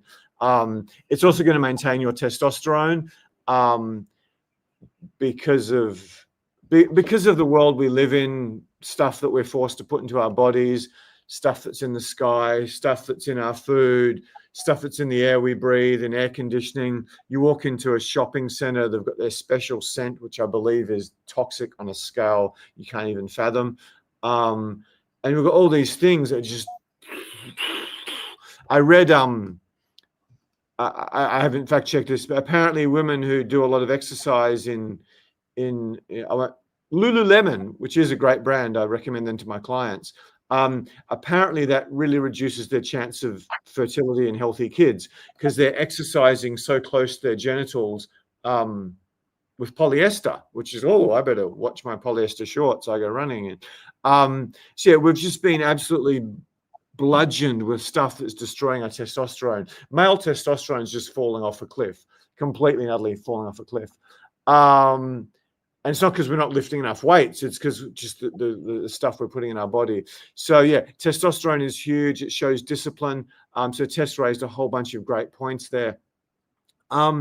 When I say healthy, like I'm crazy healthy, even though I've had a horrible year, we don't mean bodybuilder. We don't mean cage fighter. We don't even mean men's health cover model.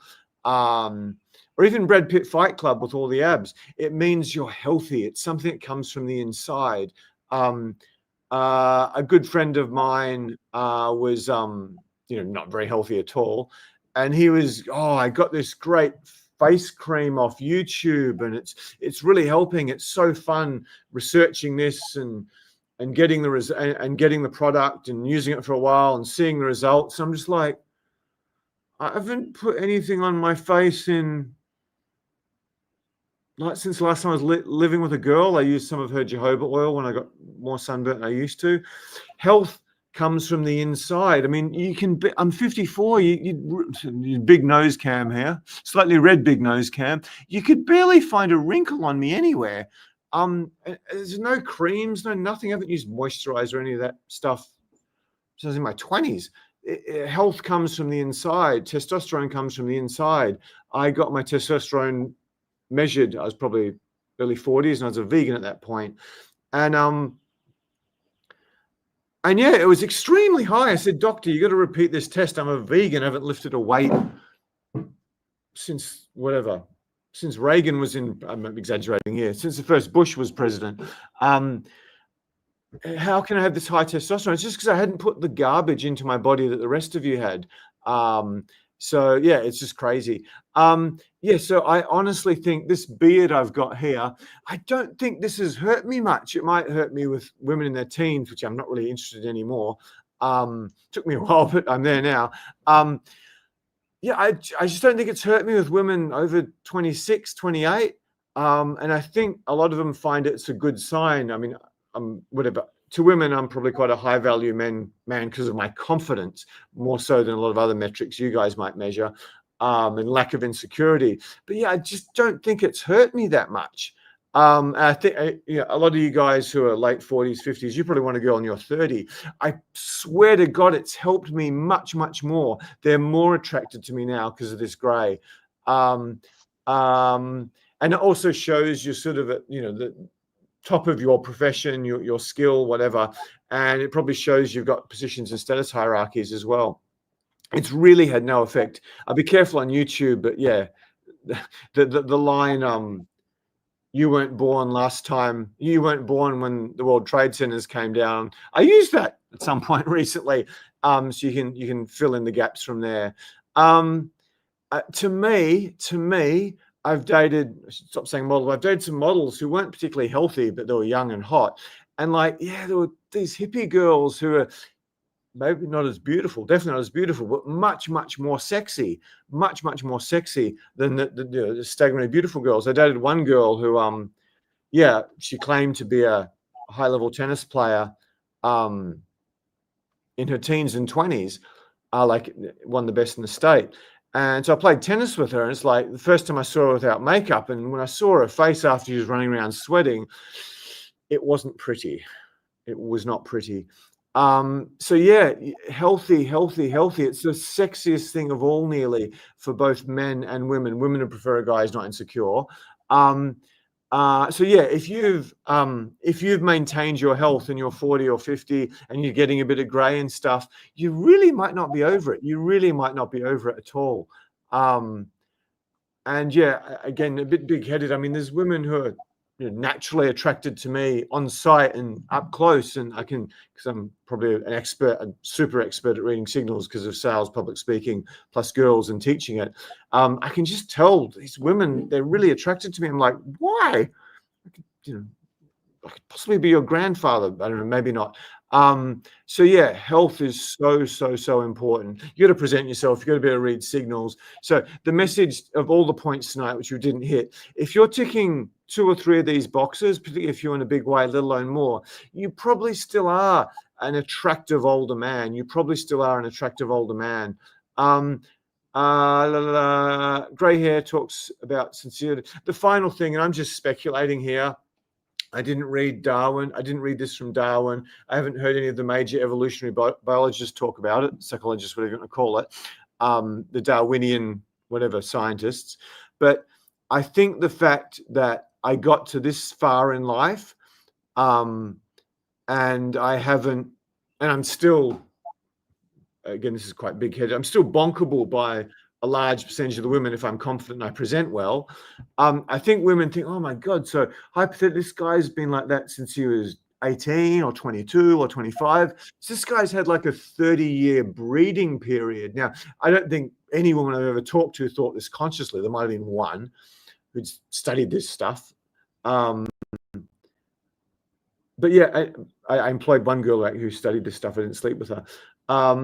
But yeah, I think that's a huge thing. It's like, this guy's really well maintained at that age, which might make them a hell of a lot more attractive to me. I know some of our previous YouTube lives have had sort of George Clooney at this age, such and such a guy at this age, such and such a guy at that age. And so many of them are way hotter when they're in their 40s, 50s, even 60s. George Clooney, I think, is a good example. Not that he was ever ugly, but when he got his grey, he a bit of grey. What do girls call it? Salt and pepper. He got really, really sexy.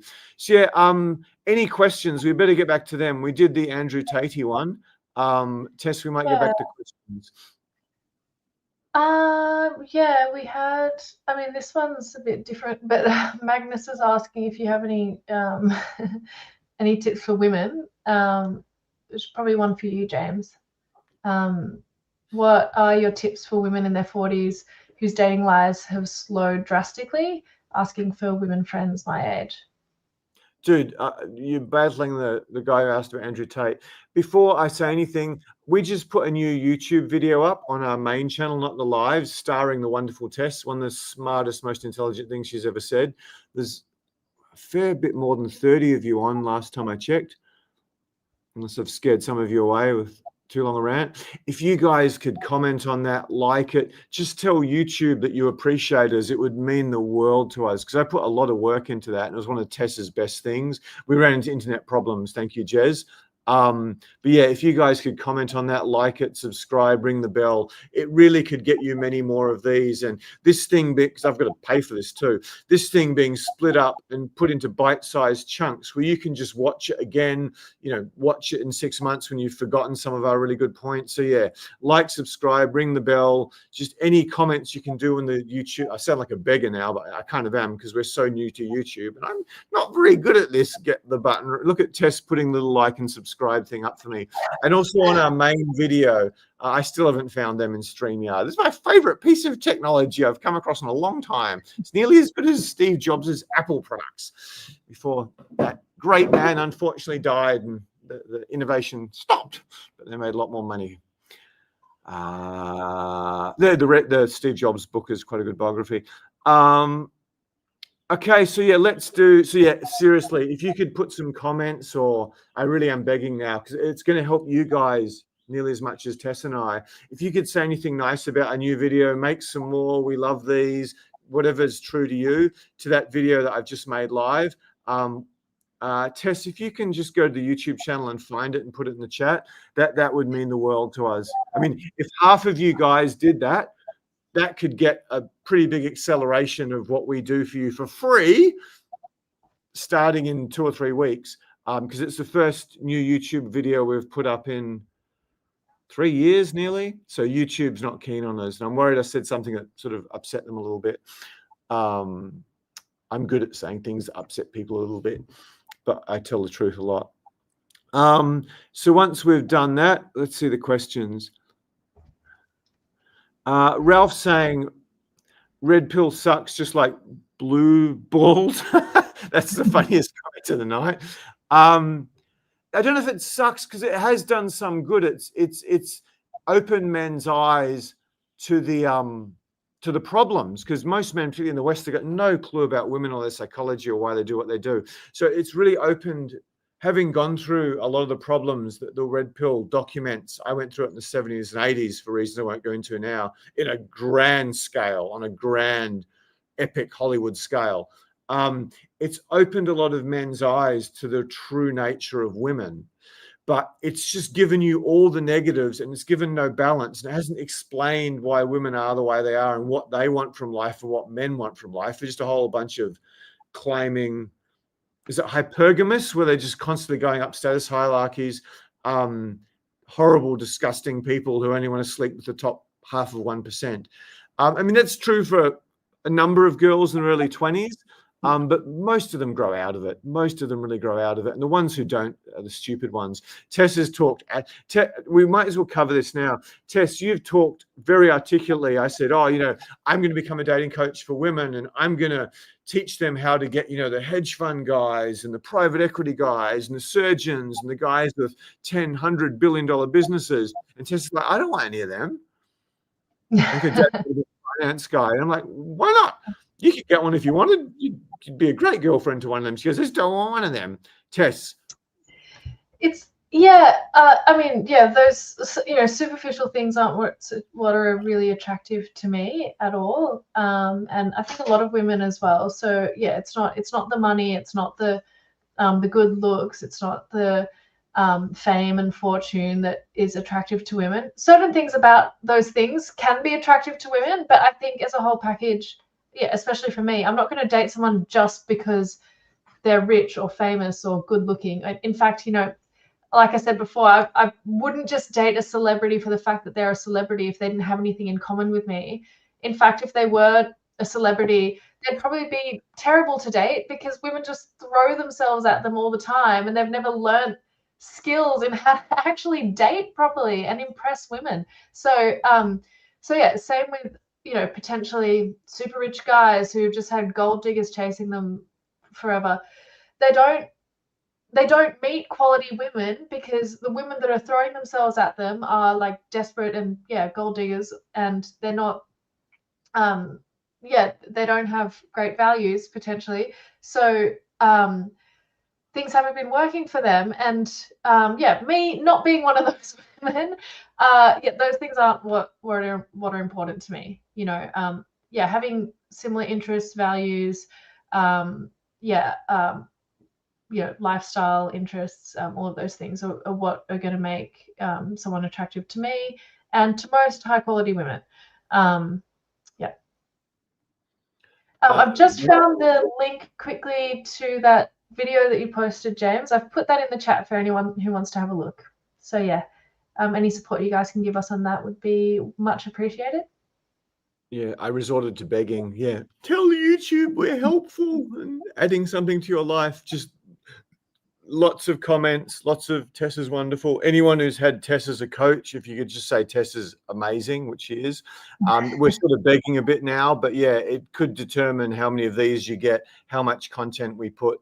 Because I don't have private equity funding or anything like that, or VC funding. And video editors aren't that cheap. Anyway, enough of that. So that's a great point from Tess. Another point she's raised is I get so many tall, handsome, rich guys. I've had like a pretty major Australian celebrity. I've had professional athletes. These guys are most of the time more clueless than anyone. I wish I could say some of the names online, but that would be appalling of me.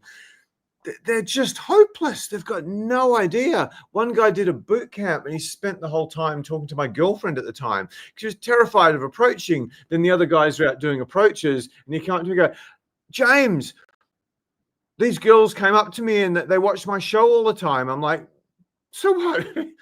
You're you. Just go meet one who doesn't know who you are.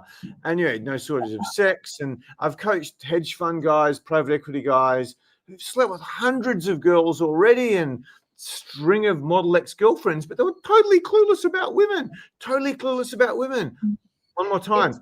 Totally clueless about women. I don't usually repeat things 3 times. So yeah, these guys that you're scared of, they're probably not as intimidating as you want. Just like a lot of really, really beautiful women who are models are completely undateable. They're so screwed up. And this wasn't exactly a big time model I was saying about earlier, but it was a model. So yeah, stop being afraid of stuff, because some of the ugly, average looking, average income, short clients we get who end up with the best women on the most women is just staggering.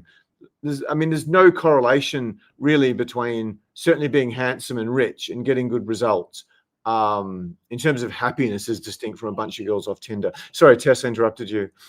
No. I was just wanting to agree with what you were saying there, James. You know, a lot of these guys who have slept with heaps of women because women are throwing themselves at them for whatever reason. Whatever, gold diggers, or maybe they're like super attractive, like a male model, whatever, and women just they're like, he's hot, I want to have sex with him. But then when they get into a relationship, this is when a lot of those type of guys are the guys who deal with the toxic women, because they're the guys who don't understand female psychology. Like what James said, they've never had to put in any effort for women initially. So they land women easily, but then they can't maintain a healthy relationship because they don't understand women. They've had a string of short-term things, never anything long-term, and that's when they start dealing with the toxic women, because these women are acting out because these guys haven't learned the skills. They don't know how to be in a relationship. So that is quite a big portion of the kind of guys we work with as well, and it's such a common pattern. You know, I've also dated those kind of guys as well, and it's so frustrating. It's so frustrating when you know, they're ticking a few boxes, you know, on the surface level, and then yeah, when it comes to actually dating them, huge letdown. Just one thing, I've got a beautiful sunset in my eyes, which is probably not going to be good. No worries. Thanks for your nice comment, David. I love working with you. I'll just put that one away. Thanks. So yeah, it's astounding how clueless many of these really high status guys are. It's like they're as clueless as the virgins in many cases, and they've been through so much pain at the hands of women. Not all of them, but a lot of them. And some of them have seen other dating coaches who have got the craziest ideas. Yeah, that's a great topic. Just quickly, we've had several super high status 6'3", 6'6", whatever they are, usually finance or business owner, or one athlete, and they've seen other dating coaches, or they've just learned, they've got a stylist, and they come and they go, oh, I'm dressed to appeal to women. And they've got the coat, the light blue coat, and the pocket square, and then they've got the expensive $2,000 pants that show off that much ankle, and they're in their 30s or 40s. And, you know, they've got the open neck shirt, and they're going on a date with the girl. It's like, dude, you're 6'6", you're masculine, you're rich, you tick every conceivable box, and you're trying so hard. You're trying so hard to impress. And that's just completely counterintuitive to female psychology. But people don't get that. That's why if I want to date with the hottest girl I've seen in the last 5 years, this is our dress.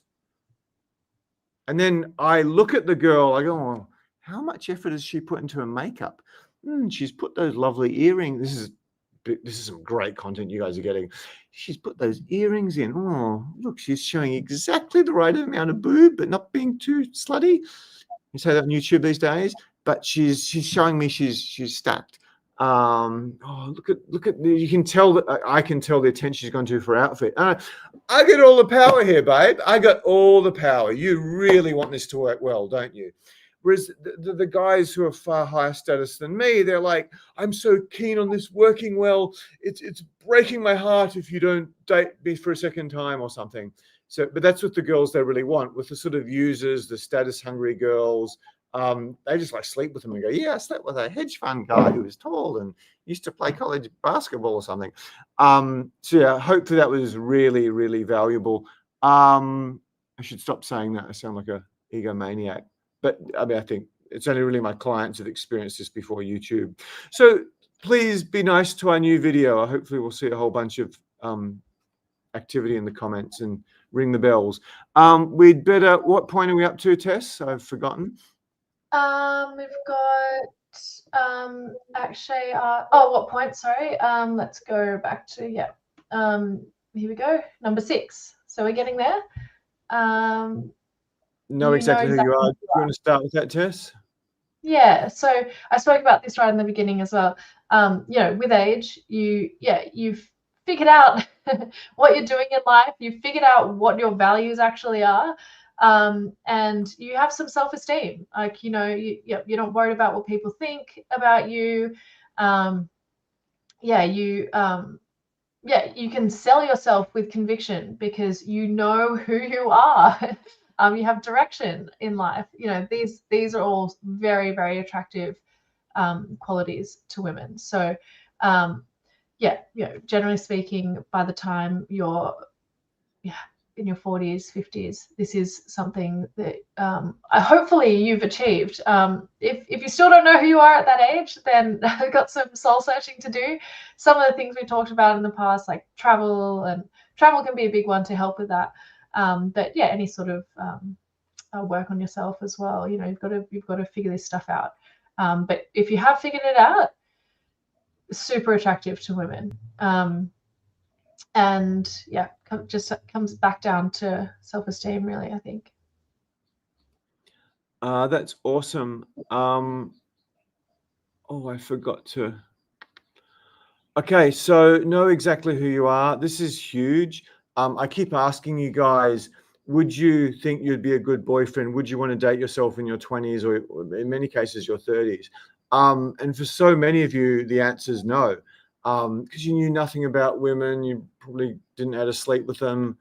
You were a disgrace at a restaurant. You were still drinking drugs. You didn't have much confidence because you hadn't really achieved anything in life, particularly professionally or financially. So yeah, you know exactly who you are. Even if you don't have your ideal woman to share your life with, even if you haven't been laid since, Bill Clinton was the president, even if you haven't, been on a date in 2 or 3 years, you might tick a bunch of other boxes you might not currently be aware of. So yeah, it's like the theme of tonight is some of you guys watching this. I think I attract much higher than the average guy. Many of you guys attracting this, you might just need this little polish here, this little tweak, few good conversation tips, figure out what mistakes you're making and fix them, or at least work on fixing them. And you might suddenly have women that you just can't dream of. And I think Tess might have said in the opening, it's like we coach so many guys who they've got no self-confidence with women. Maybe they've done some of the red pill stuff. They've listened to some of the influencers, whatever you call them, on YouTube, and maybe got some good tips, but really been led down the wrong path as well. And so they're just shattered, plus the toxic ex-girlfriend or ex-wife. But then we polish a few things up and suddenly she's 20 years younger than me, man. I've never slept with a girl this hot in my life. What's she doing? It's like, you were a pretty desirable man, but you just had no idea what you were doing and no confidence. So yeah, if you get a toxic woman, I don't know anything that can destroy your self-confidence like that. And if you're a bit of a high-value guy already, they're trying to destroy your self-confidence. That's like their technique to keep you when they get into their 30s and 40s. Yeah, you know who you are. You're probably not going to quit your job or, move to Botswana or move to Vladivostok and decide, I'm going to do this now.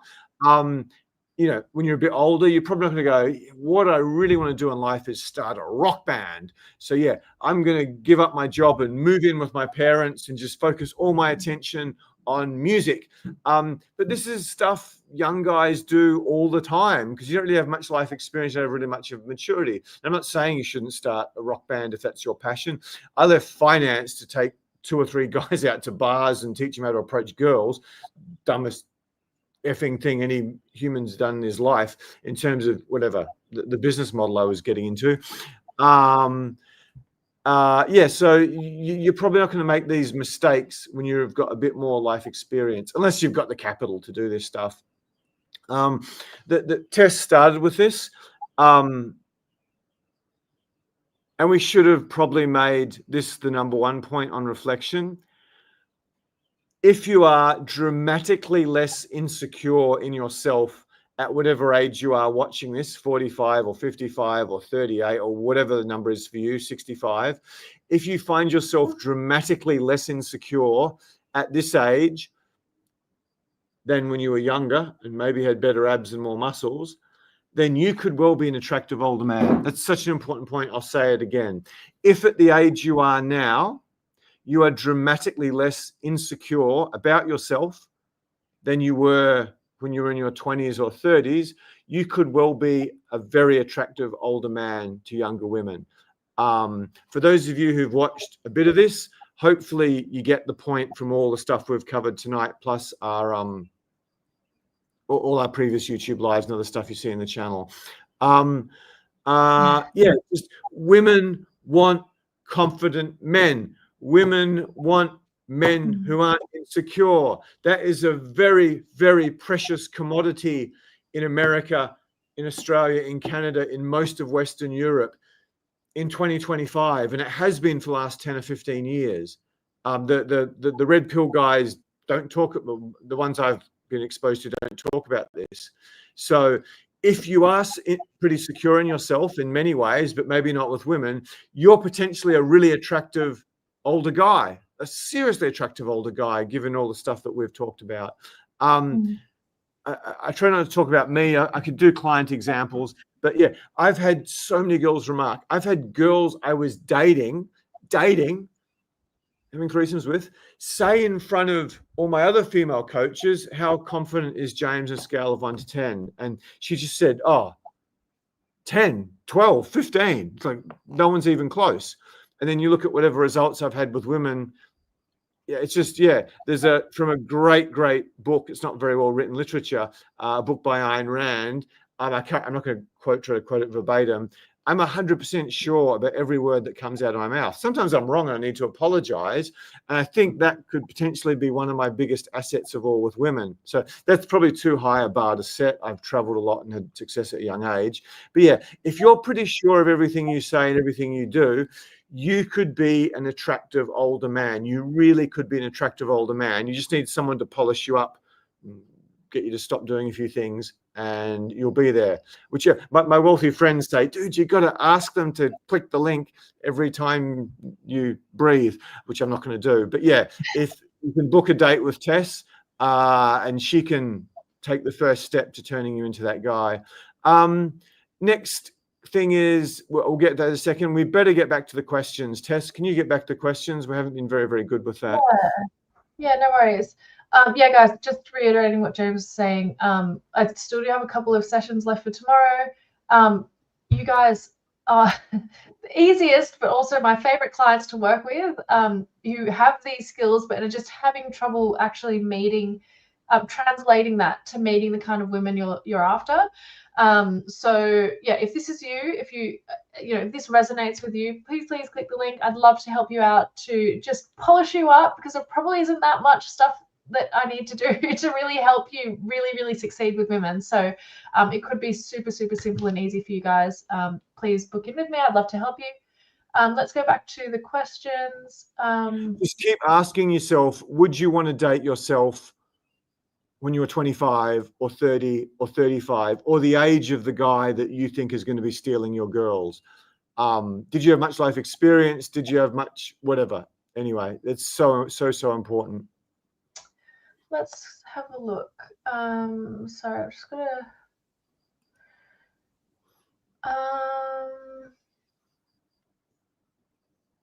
Okay, we've got a couple of good ones here. Actually, I was asking if do you have any books that you recommend to understand women's psychology? I'm just doing a little tech thing. Tess, could you take a question that you're confident with? Yeah, and then James. I'll definitely answer all the questions. Yeah, James definitely has some more knowledge on books than I do, but I would say to get started, if you have any sisters, that's a huge advantage. But also female friends. Yeah, get some female friends who you're open to talking to. That can help a lot. Let's see. This is a good one. How can you keep a conversation flowing smoothly when you? Sorry, I'm back. I'll let you do what you're doing, James. Wait, hang on a sec. I'll be back in like a minute. Okay, cool.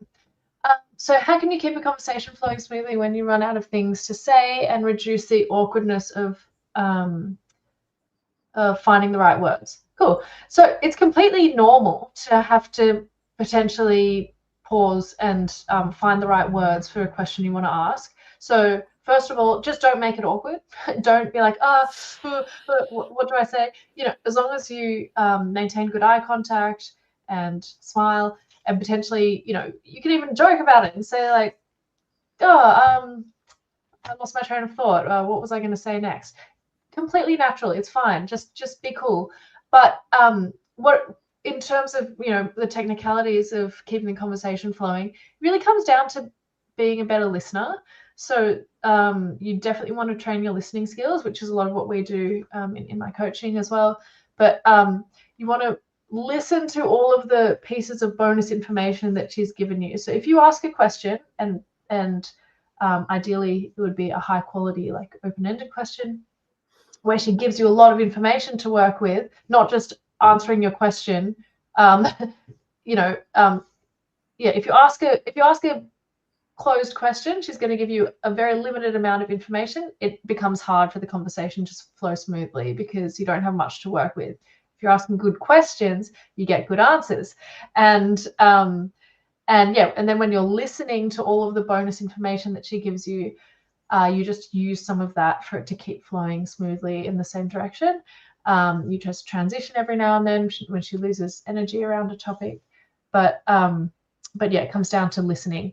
So yeah, I mean, there are a few techniques that I could give you for how to keep the conversation flowing smoothly. I'll just give you a quick little hack. Tell me more about anything you've heard her say. It's an easy one to keep it going.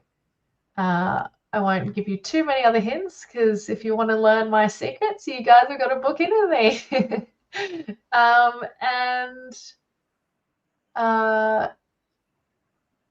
Yeah, okay, cool. So I think I've answered that one for you. Tess has raised a huge point, and this sounds so unsexy. I'm going to pay someone to teach me how to listen. It's the greatest skill in life. It's the greatest skill in life. I basically retired at 31. Not voluntarily, because of the fight with the bank. I retired at 31. Why? I could sit in front of someone twice my age in a nice suit and just listen and understand them and understand what they wanted and how to solve their problems and how to sell them. I could have swapped. I can sit in front of the most beautiful girl imaginable for an hour or two, listen to her, find out what her hopes, her dreams, her mentors, her insecurities are, ask even better questions, and sleep with her. It's such an important thing, but you need trained to listen. I'm lucky I went from being a financial analyst to sales and realized, okay, it's not about how much I know about markets or where I put people's money. It's how will I listen to them and get to know them. Exactly the same, 100% extrapolated to dating women, especially the most beautiful women. The hack, there's a couple of hacks for the most beautiful women. No one ever listens to them. No one ever listens to them because they're intimidated by their beauty, or like, oh my God. Or, you know, it's a woman trying to get on side with her and manipulate her to be a friendship because that's going to raise the other woman's value. Or it's some guy, potentially like I was, like, I'm going to get this one into bed. That is wow. So no one ever pays attention to them or cares about who they are. They just walk around the world being an object. And the smarter ones understand this and become some of the best people ever. So how can I keep a conversation flowing smoothly when you run out of things to say and reduce the awkwardness of finding the right words? Okay, step one, if you're going to get help, professional help, and I don't know if anyone in the world's better than Tess, that's the best way. If you can't do that, just learn to listen better. Just learn to listen better. It doesn't sound sexy. You also need the right questions. You need a conversation structure.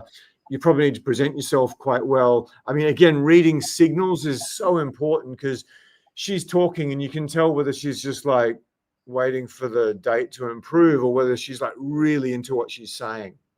You also need to read signals to take her off the subject of women's shoes or the best makeup influencer on YouTube or Instagram who teaches her how to highlight her cheekbones, which aren't that strong, to something you're interested in.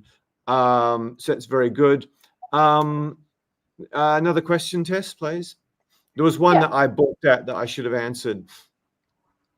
I'm sorry, the books one. Is that the one? Before you go on, I'm gonna be a beggar here. If any of you guys could just put a comment on that new video we put out, like it. YouTube supported us quite a bit on these lives, but for some reason it's not liking our regular content at all, which arguably is much more valuable to you because I'm going to cut the best. I'm going to pay someone to cut the best 10 minutes or 5 minutes or the highlight of Tessa's night or the highlight of Tessa's month out, which I think what I put on YouTube just then was, and put that on YouTube. So yeah, like, subscribe, bell, share it with your friends. This is the most I'll ever beg on YouTube, I think. Begging, please do it for us. I will work so hard for this.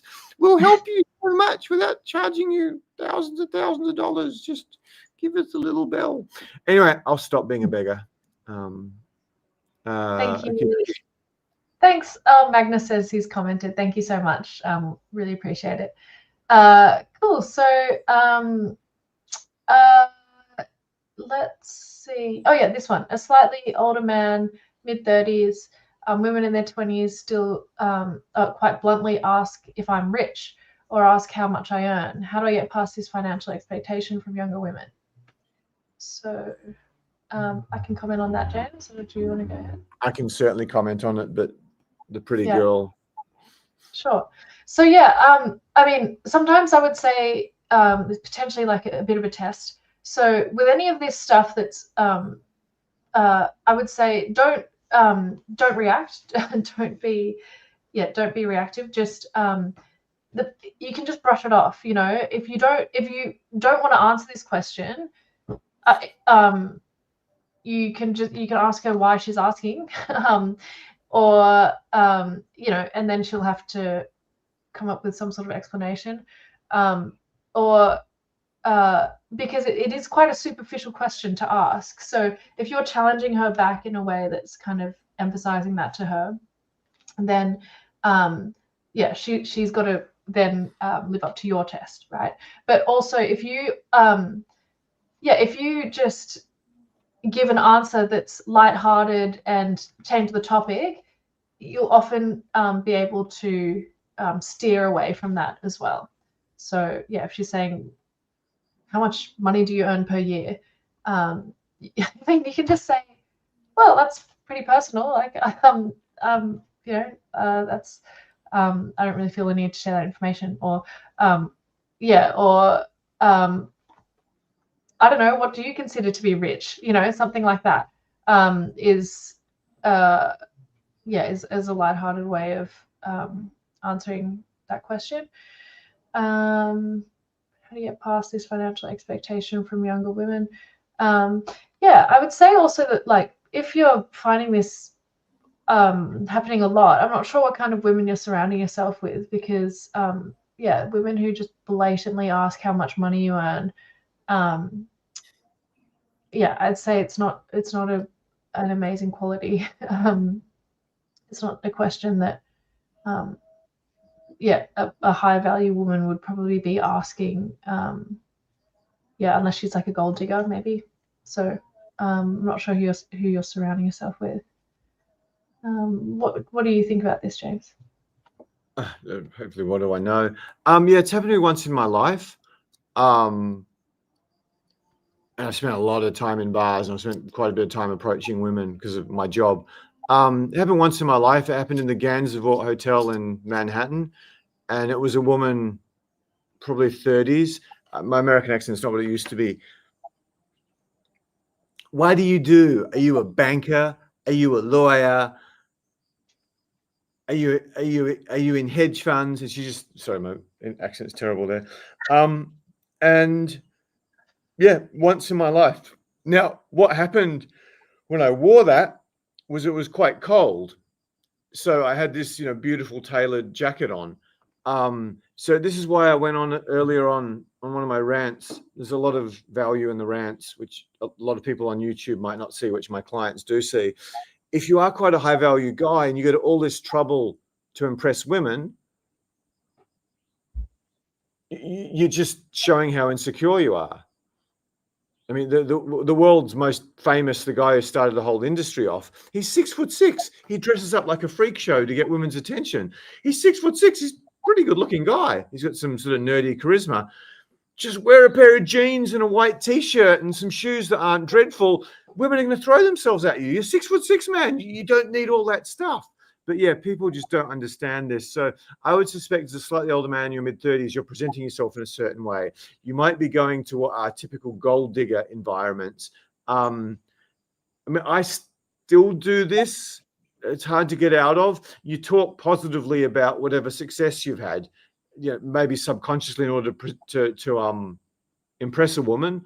And the more promiscuous I am, the less I talk about whatever I've achieved in life. Like, it just goes to a fraction.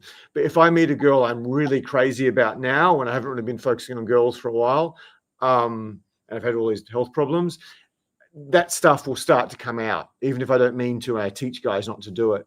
So yeah, I'd look at yourself, the way you present yourself, where you go. It could just be an outright woman's test. As I said, whatever approaches, dates, sex I've had, it's only happened once. Another time it happened was when I shared with a very wealthy client in a, probably one of the better apartments in Sydney. It was overlooking Bondi Beach. It was like, do you own this? What do you do? Do you live here alone? Blah, blah. And they just got all these financial questions. So if you present yourself in a financial way at a financial place, you might get the financial questions. But if you just present yourself as a really confident older man, once, and that was the Gansevoort, New York, which is like professional hangout on a Friday. So it's not surprising that would have happened to me there. I haven't heard that story from any of my clients either. Tess, do you want to do another question? Yeah. Let's see.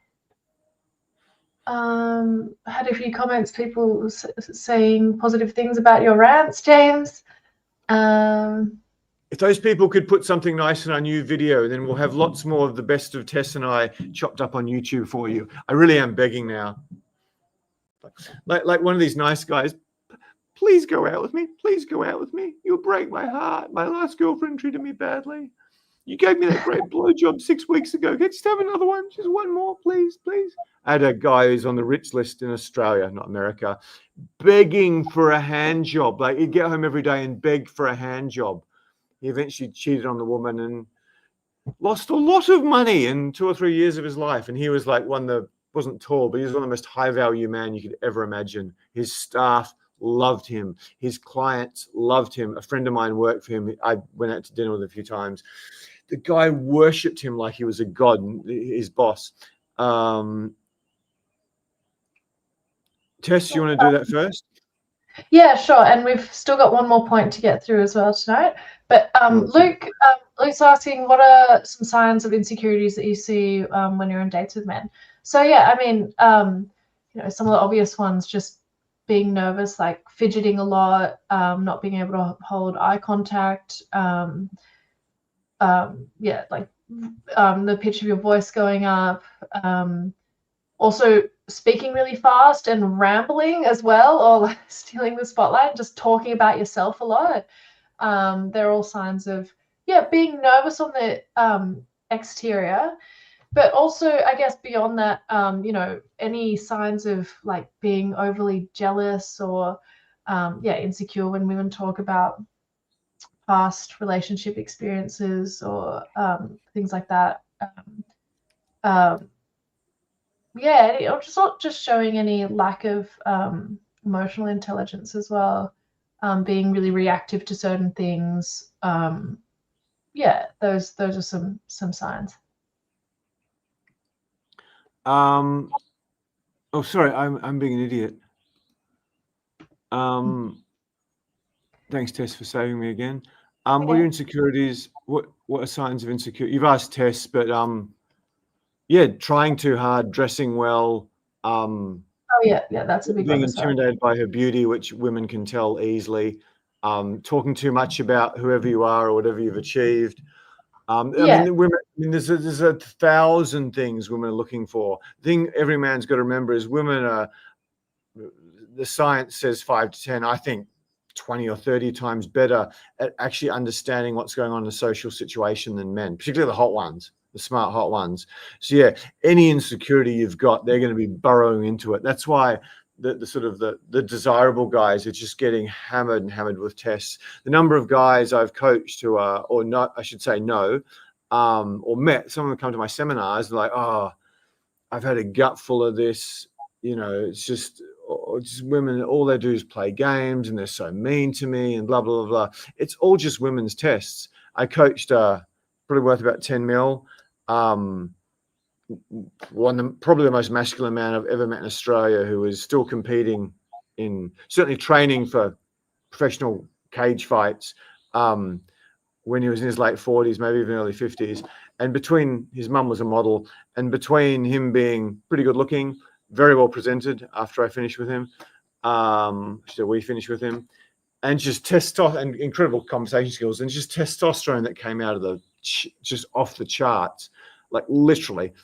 He did some private training with me. He did his first private training session with me. And there's a 23, she could have been 24, a 23-year-old swimsuit model in this insanely tight white dress, just showing everything. And the guy was at least 47, 48 at this time. And I don't do very good impersonations of girls. She's sitting looking at the guy's crutch the whole time. She was crazy about him. I mean, this guy did not need to try to get sex. Women would throw themselves at him. But yeah, he had more. It was like he needed a master's degree in women's tests to find one little tiny bit of happiness with women. So yeah. So if you are a high value guy, especially if you've got testosterone, women are just hammering you and hammering you and hammering you to see what your weaknesses are. So they're constantly looking for signs of insecurity. So getting shitty when they test you, not understanding when they test you, criticizing you. I mean, I've had girls say, "Oh, you're losing you got a very high hairline there. You're losing your hair." Nonsense. I don't think I'll ever lose my hair. What my hairdresser said. So yeah, you're just going to have constant with them. They're going to be asking you how much money do you make, asking you this, asking you that, seeing if you've got a good answer for them. Just seeing if you get obsequious is the wrong word. Seeing if you get sort of beggy towards them. That's a great question. Yeah, I think. Thanks so much, Megan, for commenting on the new video. That's the best thing you guys can do to get more. Oh, great one from Jeff Mack. I don't know if we've coached him. The voice going up. The voice going up is huge. Yeah. I mentioned that. I think he was commenting on what I just said, James, as in, yeah. So basically, it's nervousness, but also when guys are trying too hard. This is the thing, something that James mentioned as well that I didn't. Trying too hard. That is also, trying too hard can be in the way you dress, overdressing for the occasion, clearly showing that you've put a lot of effort into your presentation. You're showing that you've put her on a pedestal, let's say. But then also the voice going up is when being overly polite. Like sometimes this is what happens when you're trying to be overly polite and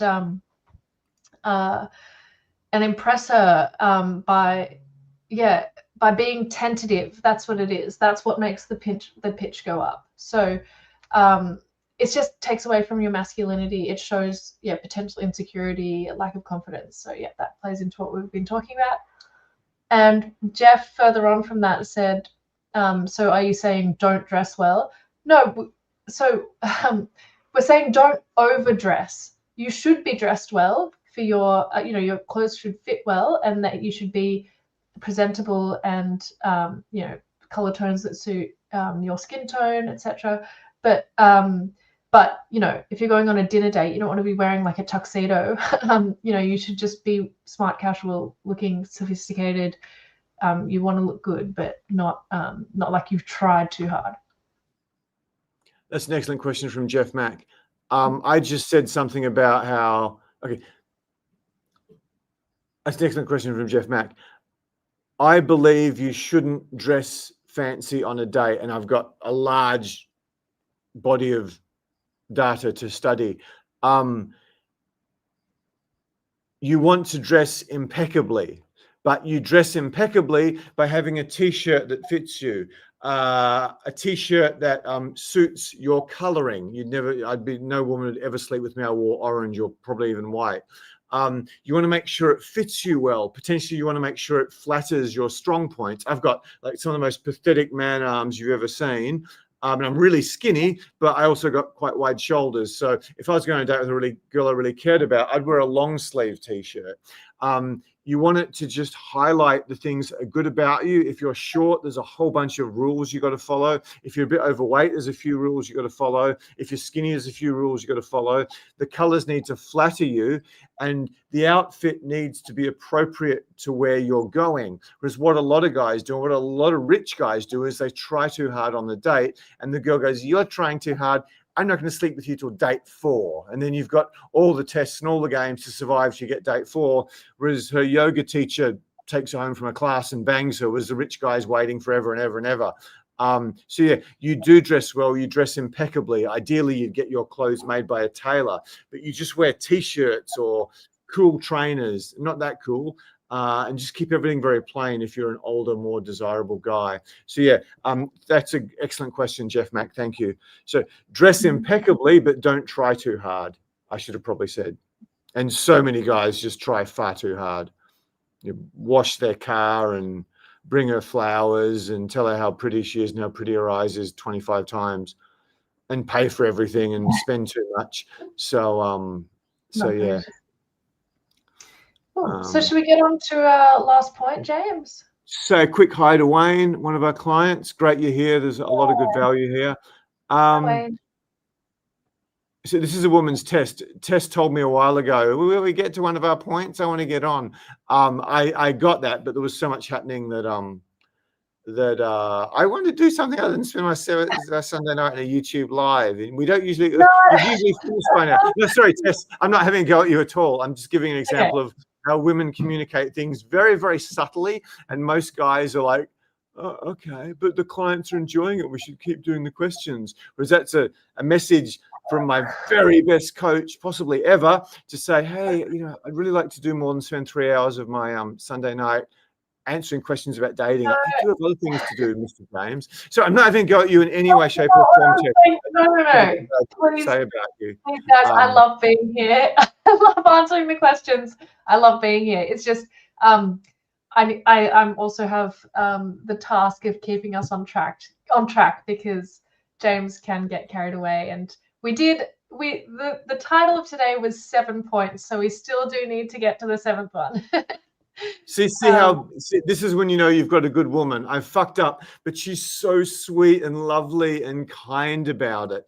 So yeah, I've turned Tess going, hurry up with it. No, I shouldn't say that. But yeah, this is why I go on about. No. I keep saying this. There's so much value here that you usually have to pay quite a bit of money for.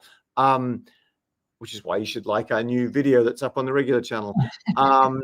So yeah, it's just guys who pick this stuff up without calling out on a YouTube live and being a bit of a dick like me. But it was such a good example, I had to do it. Guys who can pick this stuff up intuitively, forget tall, rich, handsome, big black dick. This is what women want. Men who really understand women's psychology. I really like the video we just put up on YouTube that no one's watched or commented on, that I tried so hard with, that tested genius with. Anyway, let's get back to the point as my best coach requested. I'm getting hungry now. Okay, a variety of hobbies you're deeply passionate about. I'll let the pretty girl start. Yeah, so obviously this just makes you a much more interesting person. If you have, so first of all, having a variety of hobbies makes you an interesting person. You've probably got a lot more conversation topics and potentially things that relate with women's interests as well. So having a variety of hobbies is always going to be beneficial, but also that also just being open-minded to trying new things as well can kind of play into that. And being deeply passionate about those hobbies layered on top of that, it just shows that you have so having passions in life sort of relates to having direction in life as well. So I think that for men, a lot of men, I think it's really important for them to have direction in life. Otherwise, like a lost man, especially a lost young man, is potentially, they potentially have a lot of issues. That's where mental health stuff comes into play, but also, relationships not working with women, not having a healthy relationship with yourself. I think that having direction for men is really important for yourselves, but also for how you relate to women. So yeah, when you're passionate about your hobbies, or it might be your career or whatever it is, then often that just comes across as being attractive to women because you know where you're headed, you know what you want in life, you have direction, you know what's important to you. This relates to all of the stuff we've spoken about tonight. Biggest one for having a variety of hobbies that you're deeply passionate about is that potentially having those things in common with women. That's great. Thank you so much for that, Tess. Particularly for any Americans who've joined us, I've just put it in the chat. There'll be an option to get a date with Tess without having to stick to whatever times we've allocated. So yeah, that will be in the chat and comments below the video when it goes live. My successful friends will go, "You did it finally, you fool." So yeah, a variety of hobbies you're deeply passionate about. This again is something that's worked very, very, very well for me. Women love passion. That's why some crazy hot young girl will leave tall, handsome hedge fund guy to get the guy who's given up everything, who's living in the streets in some cases, and he's a penniless poet or musician. I've met models who have dated homeless guys because they're whatever, this great musician or something. I've met models who've dated like street performers and stuff who have no money. Even beggars. Apparently there's a beggar in Byron Bay who gets more tail than pretty much much white collar professional in Australia. Yeah, they love passion. If you do have hobbies you're very passionate about, and I'm extreme with this, what I'm passionate about, I'm really passionate about, and I've had that with a bunch of my successful clients. It shows you your own man. It's something she can buy into with you and get excited about, other than you just having sex with her or whatever.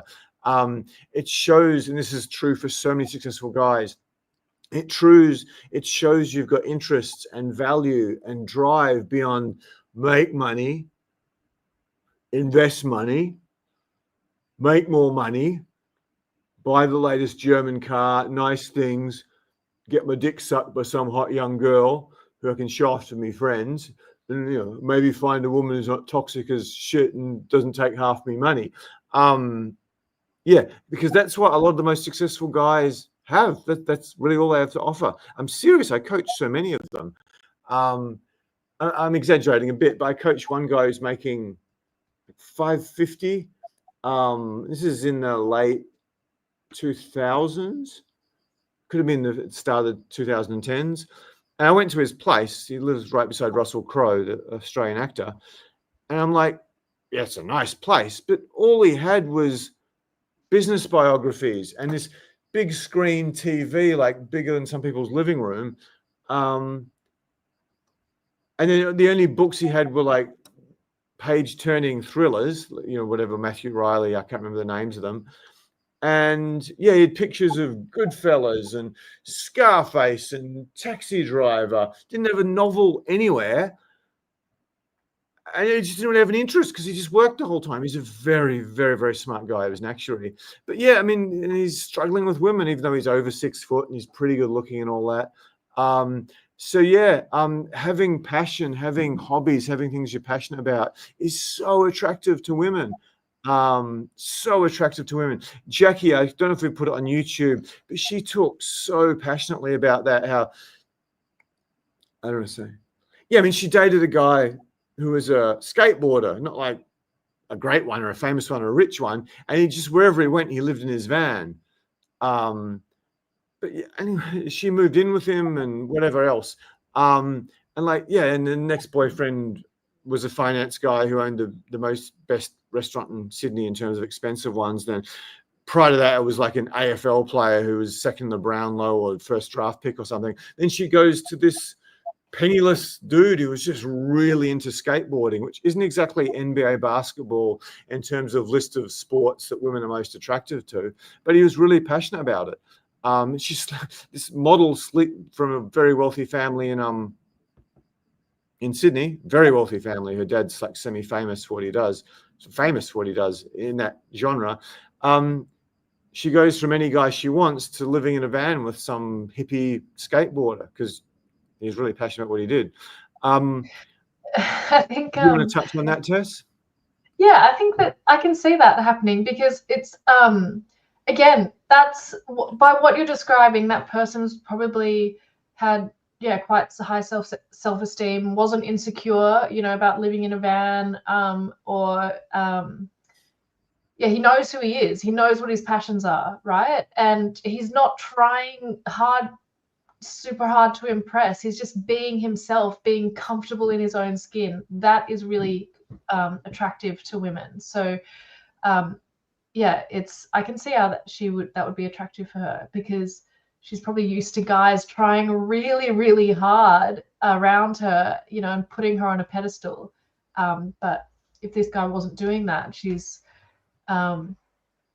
yeah, you guys realize when you're trying really hard and that's obvious to the woman, you actually, the way she perceives that is, this guy's desperate. Like, what's wrong with him? There must be something wrong with him, you know, on a subconscious level. So yeah, but when you're just being yourself, comfortable in your own skin, comfortable with with whatever your weaknesses are, whatever they might be, and you don't see them that way, having high self-esteem, she sees you as a valuable person. Yeah, it's yeah, because you're not chasing her, you know. So yeah, I can absolutely understand why she would have found that attractive.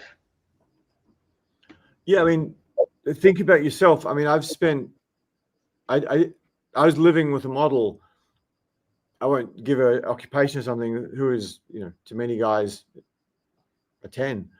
She's pretty bloody close. But at the end of it, I was very, very close to sleeping with a girl who is like a 6, because she was just so interesting and feminine and had such passion, and she did something strange I'd never been exposed to before. And I met a whole bunch of people through her that I hadn't met. I wouldn't meet without her. So yeah, you date people who make you feel good, who you've got a lot in common with, and women much more than men, because we're so driven by what she looks like. Again, so much of tonight is, you could be one of these highly attractive older men, but you don't think you are, or you've had a toxic woman who tore the crap out of you, or you don't have skills, or you're just missing one or two key pieces. So all the points we're making are signs. You could be if you tick 2 or 3 of them well, you could be a guy who's getting the crazy results we've got for so many of our clients, if you just can understand it and fix a few stuff.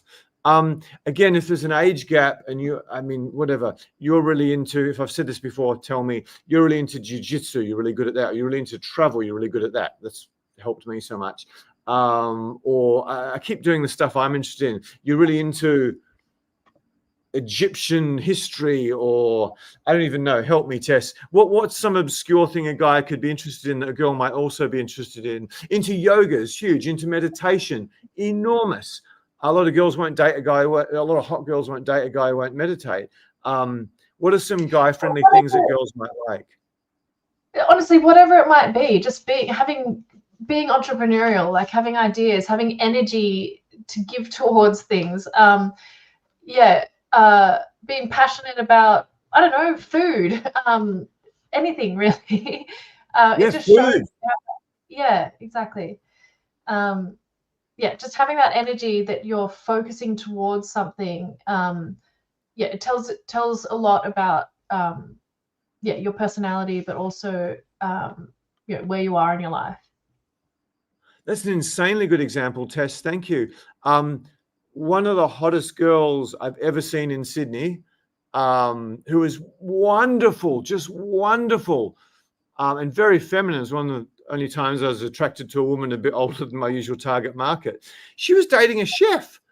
Now, you know, nothing special. I mean, there was a head chef above him in the restaurant he worked for. I don't know if he was earning like private equity money or surgeon money, but she was really, but yeah, I mean, so many women, I mean, like a couple of models I've dated, they dated a chef along with whatever the rock star or the athlete or the guys worth hundreds of millions. So yeah, I mean, being passionate about food. I mean, so many women are very, very passionate about food. One of my female trainers, Monique, I mean, her favorite thing in life is going into fancy restaurants with like really interesting exotic food. I can barely think of anything worse.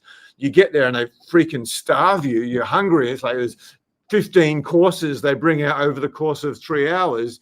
I used to have to go to freaking McDonald's to get some food, get a kebab next door before I wasted away into nothing. So fancy restaurants, because I worked in finance, I just don't like them. But a lot of people do, and a lot of women really love fancy restaurants, or a guy who prepares food, a guy who can just cook. That's insanely good. Just don't cook for her before you sleep with her. And generally don't use cooking for her as a way to get her into bed. It works, but yeah, most of you guys are a bit older than 40, and let me tell you from oceans of experience, when you've got a meal in your belly, the old fella isn't getting up quite as easily or staying up quite as well as it usually does, as if you hadn't eaten anything for 3 or 4 hours. So just have the odd peach or banana or apple, nothing heavy before sex, particularly first time sex.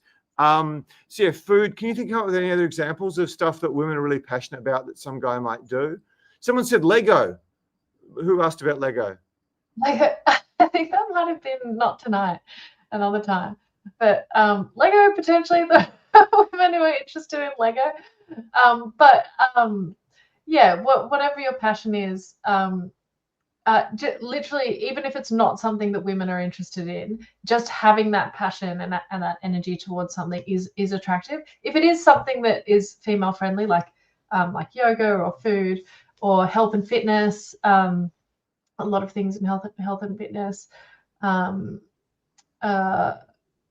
Yeah, or deeper things like psychology. What else? Yeah, anything that's sort of philosophical, I think women can connect with, especially with the sort of like emotional flair to that. That's just the way women think. So, yeah. Variety of hobbies you're deeply passionate about, the women are too. Serial killing. The vast majority of the consumption of what's it called? True crime is women. I mean, Ted Bundy had marriage proposals galore. You know, after murdering whatever he murdered, 50, I don't know, I'm no serial killer person. Yeah, you could be really into serial killing. You could potentially be a serial killer. I'm not suggesting this as a career change to get more hot girls, like being a yoga teacher or a Pilates teacher or something, but it probably could work if you could find a way to finish the job in prison. So yeah, you just got to be passionate about something. And I'm not completely kidding about true crime and serial killing. Get up to date on your Ted Bundy or your Charles Manson or whoever the modern Beatles are. Who's the Beatles of serial killers in the modern age? It could be school shooters. I don't know. Just get passionate about this true crime stuff, because I can tell you some of my model trainers are into it. I can't say I've dated a girl who's really into true crime. That'd be like, okay, it's a bit icky. But yeah, brush up on your serial killer knowledge, or, you know, if life's really down, you can consider a career change. I hope I don't get in trouble for saying that. It works. It works. Look at Ted Bundy. Yeah, the guy's getting marriage proposals, and there's accountants and doctors and lawyers around the world who are tall, rich and handsome and hardworking and diligent and good people. They can't get a woman to save themselves, and these serial killers are getting more fucking girls than you can dream of. One client of mine was a psychologist in a prison, and he said, no bullshit, he said, the hottest, your coach is a pretty hot man, no doubt, but the women who come to visit these murderers and rapists and hardcore criminals, it's just like a catwalk show. And it's like, I love discovering the human animal and its quirks and its peculiarities. But the whole boot camp, I was like, I'm talking to this guy. It was fascinating, and the stuff, and they try to, anyway, enough prison gossip for you tonight. Yeah, just be passionate about something. Just be passionate about something. Maybe consider serial killing or whatever. The true crime girl. What are true crime girls into today? I suspect you're not a true crime addict, like certain female coaches I mentioned, who look rather nice in a bikini. So no, I would say red flag for me. If that's what you're into. But yeah, obviously James is being sarcastic there. But he probably does have a red flag from cleaning up all the blood. You've raised a good point there. So he might have several red flags. Some red towels and some red dishcloths and some red clothes. You have a lot of red clothes too, splotched red. Anyway, this is probably not what you came here for. I'm enjoying myself, which is what counts. Before we move on to some questions, I think Tess gave me the wind up about an hour ago. noticing women's tests, but I'm ignoring them. Let's go. Sorry, Tess, I wasn't having a go at you by any stretch. It's too long now. Accomplished network of friends. I've had girls where, you know, whatever. I've gone to LA with them for work. Then they meet a DJ. Then they meet a doctor. Then whatever they meet. Having, anyway, network of people. Not just in LA, just in your city. I mean, I keep saying model. One of the models I dated was partially because I went to her city and had a whole bunch of good friends there because I'm really good at making friends quickly. Having timeless style, which Tess has talked about, I've talked about. If you're following every trend, like, oh, there's my foot. I've got to have my pants stop there and wear like Gucci loafers. And you just look like some dork who's trying to be 20. Yeah, but having timeless style, which I think is something we teach really well. And that's what we're about. There's a whole bunch of others I could share. Let's just do a few questions and let me eat and let Tess get on with her Sunday. I don't know if we've lost a lot of people. Did my serial killer rant scare off a lot of people? No. We've still got some people here. So if anyone appreciates my view of the world, if they could say, yeah, serial rant was pretty cool, or leave the serial killer rant for some other time. But there was a lot of truth in it. That would be helpful. Let's just do some questions and let me eat and let Tess get on with her night. I'm way too long. Paul's got a comment. I get way more attention from younger women now that I'm in my 50s. That's great to hear, Paul. So you're resonating with some of the stuff we've been talking about tonight. Peter says, would taking up hunting or guns be attractive? Potentially, yeah. I mean, humans, hunting... serial killer, definitely. Hunting, especially female humans.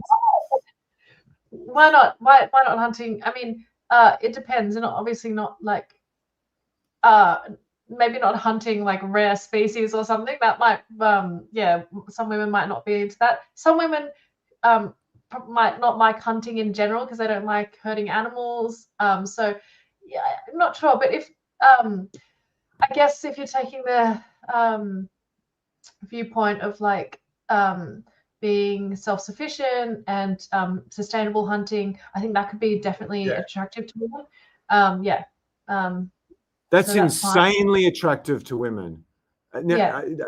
I was going to make some joke about some girl getting wet coming in, seeing my moose head or my tiger head on the wall. That's a girl I would not want to spend too many nights with, probably not even one. But a girl who's attracted to a guy who can hunt an animal with a bow and arrow or a gun and actually provide food for the family, given, you know, some of the stuff that's happening in the world now. Canada, England is pretty troubling for a guy who's my age and not really used to this sort of stuff going on. So that's something, if I got a few things on my to-do list, I'm a huge animal lover. It's sometimes hard to kill mosquitoes and flies unless they're really bothering me. Flies I never kill. Mosquitoes, yes. It's hard for me to kill animals, but I really want to do this course a few of my friends have done where you go hunting with a bow and arrow and they teach you how to gut the animal and whatever else. I just think it's a skill that men should have. First Nation people, it's so obvious. And people who live in traditional villages have such wisdom we don't have. I don't think for the majority of attractive women, hunting is going to be attractive, but there will be some sort of prepper chicks. Can't say I've slept with a prepper chick, but I'd certainly be open to it if there's a pretty one watching. Yeah, it's a very, very important it's a very, very important skill for men to have. If I was in charge of the education system, it would be a unit in university, but I'm not in charge of the education system. We better move on for questions. Tess wants to go. Yeah. My skinny arms screaming for protein before they get any skinnier. No, that's okay. No, I agree that hunting, sustainable hunting is potentially attractive, not just for prepper women, but for anyone who appreciates, you know, being a meat eater and where that comes from. Akshay says, hey, James. If I can just interrupt, this is the value of you guys' comments. Tess says something, Tess says something. It just gives you so much value, I think, so much value of stuff I probably wouldn't have thought of myself, or Tess probably wouldn't have thought of yourself. Sorry, Tess, I know you want to go. No, it's fine. You started the thing because of my internet, so I can't sort of say, hey, you can go and I'll continue. But I'll okay. Waste away to nothing. Ashkay, Actually, yeah. Hey, James, do you have any books, any book recommendations to understand the female psychology better? I'd love to know. Thanks. You won't like the ones I mean, Gone Girl. There's there's an example. So much of what I've learned about psychology of women has been from books that are 1,400 pages long. Two of them, the two of the best. Madame Bovary, which is probably 400 or 500 pages long, is incredible. I don't know if it's so good about the tricks they use, but it's good about what women are capable of and the depths of cruelty they can partake in. Shorter one, I can't think of a shorter one. The Bronte sisters. Wuthering Heights, but again, most guys aren't going to want to read that. The starts are, yeah. I only read books from people who are dead a long time ago, and only listen to music from people who are dead a long time ago, preferably hundreds of years. So I'm not the best. I'm sure there's some modern ones that are very good, but I just don't know apart from Gone Girl, which is more again what women are capable of rather than the tools they'll use to achieve it. Any of you who make a bit of money, Gone Girl is compulsory reading. The book, the movie might give you a fraction of it, but barely 10%. Good question. Next question.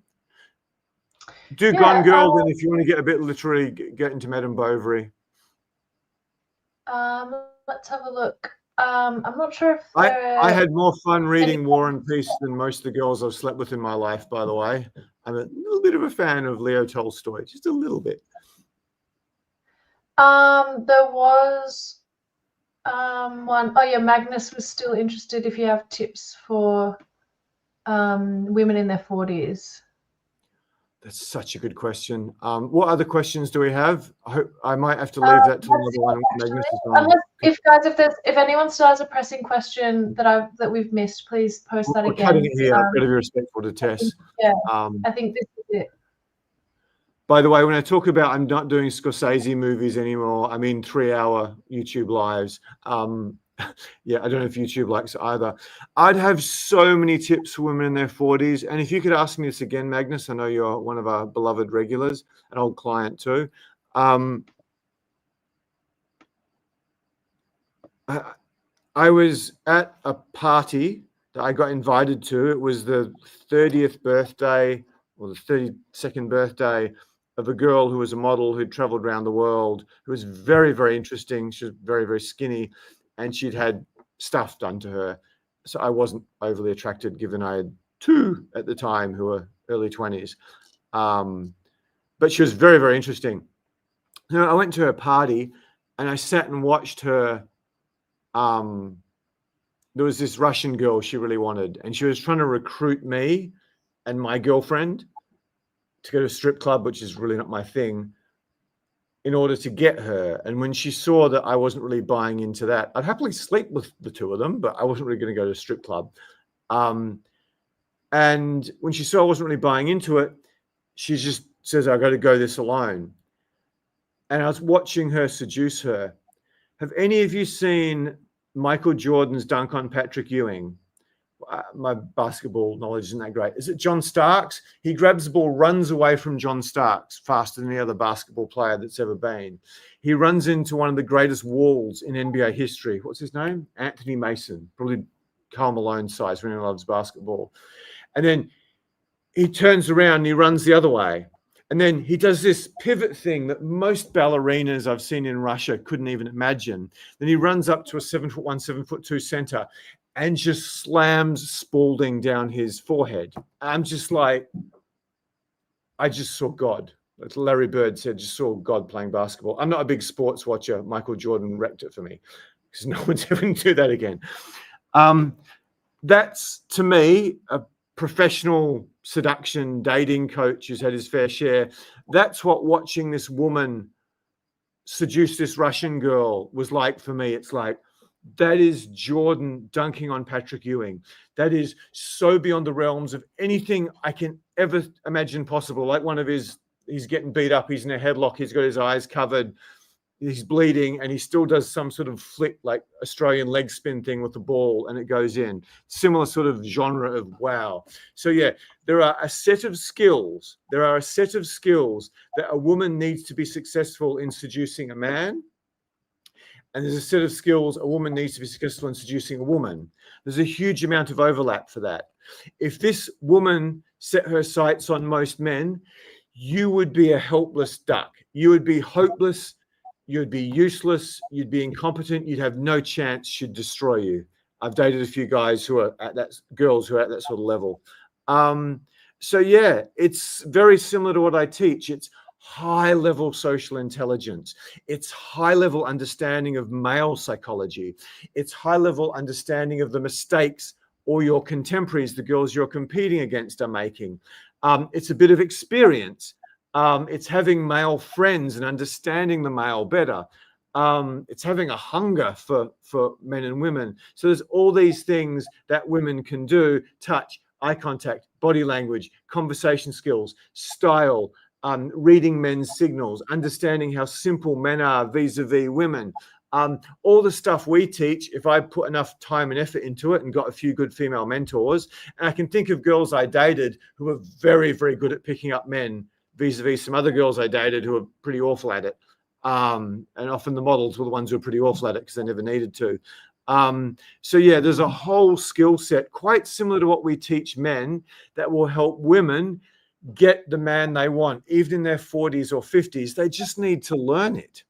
And the first thing you probably need to say to women is they've got to understand how stupid men are compared to women. Most of them overestimate how much we get, and they get really angry at us when we're just completely clueless. We're just little babies who are just shitting and eating in terms of our social intelligence compared to a lot of women.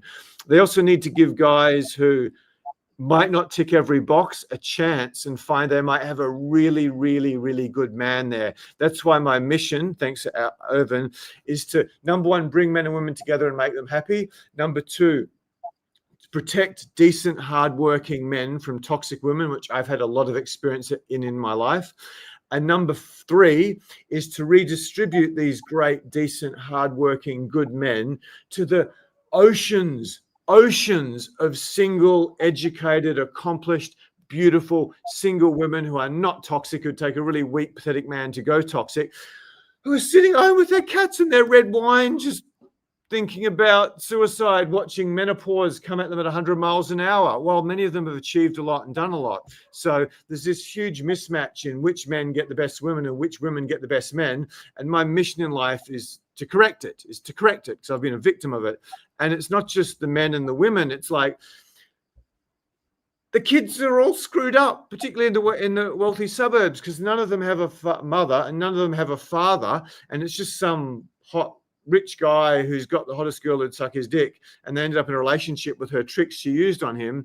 And then, you know, she bangs a personal trainer or a yoga teacher or some ex-boyfriend who was an alpha male. He goes away and makes money, and the kids just turn feral in terms of their psychological health, which is really good for capitalism. It's really good for capitalism because drug sales improve. People are more addicted to social media.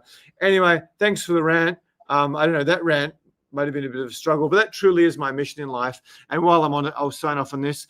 I really want to give confident, successful, brilliant men the skills to leave high karma, low karma or jobs, many in finance, many in medicine, a lot of women in fashion, lots of jobs in corporations, lots of jobs in government. They go to work knowing they're not doing good for the world, but they keep doing it because they want the status of, you know, paying the mortgage, the German car, the nice clothes, the annual holidays. So I think if a lot more men had more confidence in themselves to get the woman they want or keep the woman they want or recover from losing a woman because they weren't as successful, I think the world would be a dramatically better place.